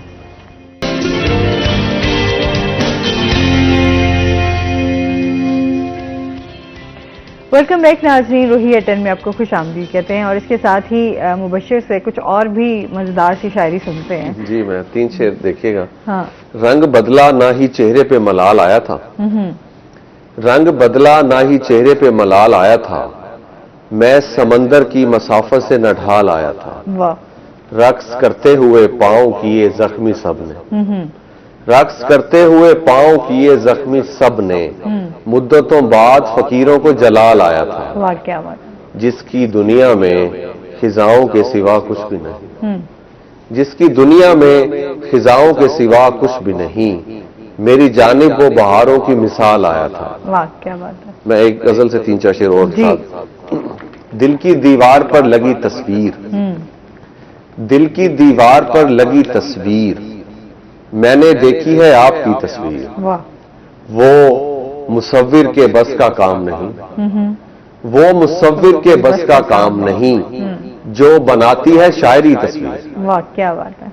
वो मुसव्विर के बस का काम नहीं, जो बनाती है शायरी तस्वीर, बात होती है सारी बातिन की, बात होती है सारी बातिन की, मत दिखाओ ये जाहिरी तस्वीर, वाह क्या बात है। और बाल बिखराए वो नजर आई, बाल बिखराए वो नजर आई, मैंने आंखों से खींच ली तस्वीर उसकी, वाह क्या बात है। बाल बिखराए वो नजर आई, मैंने आंखों से खींच ली तस्वीर, उसके हाथों में शायरी की किताब, उसके हाथों में शायरी की किताब, यूं ही बनती है दिलकशी तस्वीर, वाह। उसके हाथों में शायरी की किताब, यूं ही बनती है दिलकशी तस्वीर, आप अपनी मिसाल होती है, आप अपनी मिसाल होती है, अनकही बात अनदिखी तस्वीर, वाह क्या बात। हालत हाल की नई तस्वीर, मैंने देखी है आपकी तस्वीर, वाह क्या बात है, बहुत खूब। अच्छा, आप क्या समझते हैं कि जो मुशायरे हैं, अदबी मुशायरे, अभी यहाँ पर जो एक पहले होती थी बैठक एक सजाई जाती थी, अभी भी वो चीज चल रही है या आप उसमें कमी देखते हैं? चीजें थोड़ा सा पिछले कुछ 4-5 सालों में उस तरह से जैसे लोग इकट्ठे मिलके बैठते थे, हाँ, वो कम हो गए हैं, लेकिन फिर भी मतलब मुल्तान में और बाकी शहरों में कहीं ना कहीं मतलब अब शायद आपको ये नजर आता है कि नौजवान हैं तो वो शायद 4-5 अलग उन्होंने अपना एक सोसाइटी बना ली है, उसमें बैठे हैं, तो जो सीनियर शायर हैं उन्होंने अपना एक हल्का बनाया हुआ है, तो अलग अलग टुकड़ों में कहीं ना कहीं काम हो रहा है, हर कोई अपने मिजाज के मुताबिक या हर कोई अपने इस्तात के मुताबिक जो है वो तकरीब भी कर लेता है छोटी मोटी, और मुशायरे भी जो है वो कर लेता है, उनको रिकॉर्ड करके चैनल पे भी लगा देता है, तो सिलसिला बस चल रहा है। अच्छी बात है इस पूरा शोभ दौर में जब हर कोई जो है वो अपने अपने जिंदगी के मसाइल में घिरा होगा, लेकिन लिटरेचर वो किसी न किसी फॉर्म में जो है ना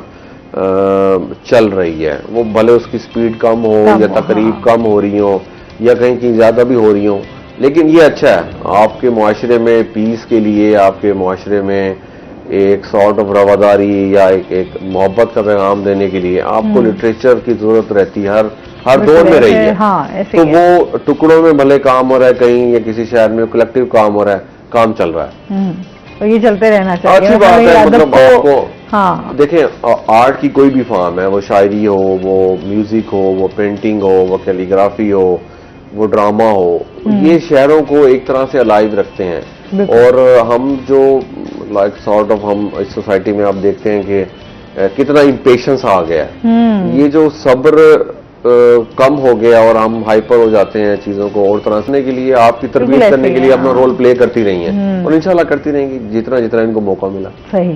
अच्छा, शायरी की वजह से आप भी घर में, मैं हमेशा जितने भी हमारे पास शायर आते हैं उनसे लाजमी एक बात, घर में भी शायरी सुनाते हैं? नहीं, मतलब देखें वो कहते नहीं, वो शायरी सुनाने का मतलब देखें, वो नासिर काज़मी के बारे में मशहूर था कि वो बहुत कम गो शायर थे और वो नहीं सुनाते थे इतनी शायरी। तो वो उनके दोस्तों ने भी कुछ इस तरह के उनसे, तो उन्होंने कहा यार हम जो है, हम वैसे ही, हमें शायरों के बारे में कहा जाता है कि दीवान के दीवान उठाए फिरते हैं और सुनाए रहो। तो मतलब कोई महफिल हो, कोई दोस्त आए हुए हो और उस तरह का माहौल बन जाए तो आप जरूर सुनाए, वरना मतलब आप घर में जिस तरह से जो रूटीन के काम है वो तो आपने करने हैं। तो हर चीज में इतदाल थोड़ा रहना चाहिए। बात को गोल गोल करके जवाब दे दिया कि घर में शायरी सुनाते हैं या नहीं सुनाते। अच्छा, बच्चों में आगे बच्चों में भी इंटरेस्ट है या शायरी का? वो असल में ये जो लोग सुन रहे होंगे या जो देखते हैं हमें प्रोग्राम, मैं अपने दोस्तों को भी ये कहा करता हूँ कि आप अगर वालिद बन गए और आपके बच्चे हैं तो आप उनको कुछ ना कुछ उनमें कॉन्फिडेंस पैदा करने के लिए उनको सिखाएं। अच्छा, अब वो मेरा बेटा है ना, तो मैं मेरे घर में जो दोस्त आते हैं शायर या अदीब, मैं उससे मिलवाता हूँ, बताता हूँ कि ये अंकल ये करते हैं, इनकी इतनी किताबें हैं। या एक दो दोस्त हैं वो तो उनको थोड़ा बहुत म्यूजिक का शौक है तो वो गिटार ले आते हैं, तो वो मैं साथ बिठाता हूँ, बताता हूँ। वो इसलिए कि देखें, बच्चे जो हैं वो पढ़ तो रहे हैं स्कूल में, लेकिन उनको कुछ ज़हनी नशोनुमा के लिए या उनके अंदर क्रिएटिविटी को जगाने के लिए ये सब चीजें उनको बतानी चाहिए। और मैं अपनी शायरी की वीडियोस सुनाता हूँ और बाज़ दफा जब अगर मैं वीडियोस बना रहा हूँ तो उसको साथ बिठा लेता हूँ, वो देखे। तो वो देखने से ऐसा हुआ कि उसने फिर मुझे कहना शुरू कर दिया कि मैं भी कुछ पढ़ता हूँ। वो जो मर्जी पढ़ दे, मैं कहता हूँ हाँ हम आपकी वीडियो बनाते हैं। तो वो जो स्टेज फेयर, मतलब मैं ये समझ लूँ कि मेरा स्टेज फेयर बहुत लेट खत्म हुआ था, यूनिवर्सिटी में जाके या इवेंट्स देख के। तो वो बच्चों में आप घर से तरह कोई बच्चा शेर पढ़ ले या उसको डिबेट की तरफ लाएं तो वो थोड़ा बहुत बोलना भी सीखेगा, कुछ उर्दू का तलफ़ुज़ भी ठीक हो जाएगा। अच्छा, वो कॉन्फिडेंस जो होता है ना, वो आपको बहुत ज्यादा ग्रूम करने में बहुत हेल्प करता है। अगर आप बच्चों को खुदा ना खास्ता स्नब करेंगे, ये चीजों से रोकेंगे तो वो स्ट्रेस हो जाते हैं। तो मैं उसको लाइक पेंटिंग का कहता हूँ कि आप कलरिंग किया करो ज्यादा से ज्यादा और इस तरह की चीजें। और हर वालिद को और फैमिली में आप बच्चों को सपोर्ट करें, उनको अच्छा थोड़ा सर्च भी करें, आप उनसे बात करके उन्हें किस तरह का शौक है, बस वैसे आप सपोर्ट करना शुरू कर दें, कॉन्फिडेंस आ जाएगा। कल को इन्होंने हमारी सोसाइटी बनानी है, मतलब बड़े होंगे, चीजें देखेंगे, अपना रोल प्ले करेंगे। ये चीज बड़ी जरूरी है कि हम अपने बच्चों में कॉन्फिडेंस लेंगे। आजकल हम देखते हैं बच्चे जो है वो डिग्री भी ले रहे होते हैं, नंबर भी अच्छे ले रहे होंगे, लेकिन आप उनका कॉन्फिडेंस लेवल चेक करेंगे तो आपके उनके जो है वो कॉन्फिडेंस आपको कहीं पे भी नजर आएगा, मतलब आपकी जो उनकी ग्रूमिंग है वो उस तरीके से नहीं। अच्छा, मैं क्योंकि एडमिनिस्ट्रेशन से हूँ तो हम कुछ सिलेक्शन बोर्ड वगैरह देखते रहते हैं या बच्चों के साथ मेरा राब्ता रहता है यूनिवर्सिटी में। तो वो बात ये है कि वो बच्चे जो किसी न किसी फॉर्म में अपने आप को प्रेजेंट करते हैं स्टेज पे, वो इंटरव्यू में जाके बहुत अच्छा परफॉर्म करते हैं। और वो बच्चे जो शायद ज्यादा पढ़ते तो रहते हैं, लेकिन वो अपने आप को उस तरह ग्रूम नहीं करते कि प्रेजेंट कैसे करना है, इंटरव्यू में जाना कैसे है, बात कैसे करनी है, ड्रेसिंग किस तरह की हो। तो वो उस तरह ये चीजें बड़ी जरूरी है। और फिर जिस तरह हम अभी बजट की बात करें, शायद ग्रूमिंग कहीं ना कहीं सामने देखेगा, ग्रूमिंग कहीं ना कहीं पीछे रह जाएगी, ऐसे ही है। नहीं, बिल्कुल ठीक कह रहे हैं। और ये बड़ा मजा है आज के प्रोग्राम में, स्पेशली इनकी मजे की शायरी सुनी। और अब इस वक्त हमारे जो मुआशरे में जो हालात हैं, इसमें वाकई जैसे दोस्तों की बहुत जरूरत है कि हम लोग अपने जो बीमार जहन है उनकी फ्रेशनेस के लिए, ताकि हम लोग ना पॉजिटिवली आगे बढ़ सकें। तो मैसेज देना चाहेंगे क्योंकि टाइम भी हमारे पास बहुत अब खत्म ही हो गया तकरीबन ऑलमोस्ट। क्या कुछ कहना चाहेंगे? छोटा सा पैगाम अपनी कम्युनिटी से है कि हालात तो जिस तरह के हों, पॉलिसीज जिस तरह की भी हों, तो जिस सतह पे हम लोग काम कर रहे हैं, हमारा ये कौमी और मिली फरीज़ा है कि महंगाई की रेशो को कम करने के लिए हम अपनी सतह पे भी थोड़ा सा कंट्रीब्यूट करें। जहाँ पे हमारे बड़े डिस्ट्रीब्यूटर्स हैं, हमारे होलसेलर्स हैं, वो इस वक्ती तौर पे एक बड़े मुनाफे के चक्कर में अपनी मुश्किलात में इजाफा ना करें। बहुत शुक्रिया आपका। कोई मैसेज देना चाहेंगे? पॉजिटिव रहें और पॉजिटिविटी जो है ना सोसाइटी में फैलाने के लिए अपना रोल अदा करें, बस रोल प्ले करें, यही हम ज्यादा से ज्यादा कर सकते हैं इस वक्त। बहुत शुक्रिया आप दोनों गेस्ट का। और इसके साथ ही नाज़रीन, आज का प्रोग्राम यहीं पर खत्म हुआ। अपना बहुत सारा ख्याल रखिएगा, दुआओं में याद रखिएगा। इंशाल्लाह जिंदगी ने साथ दिया तो सुबह आपसे फिर मुलाकात होगी। अल्लाह हाफ़िज़।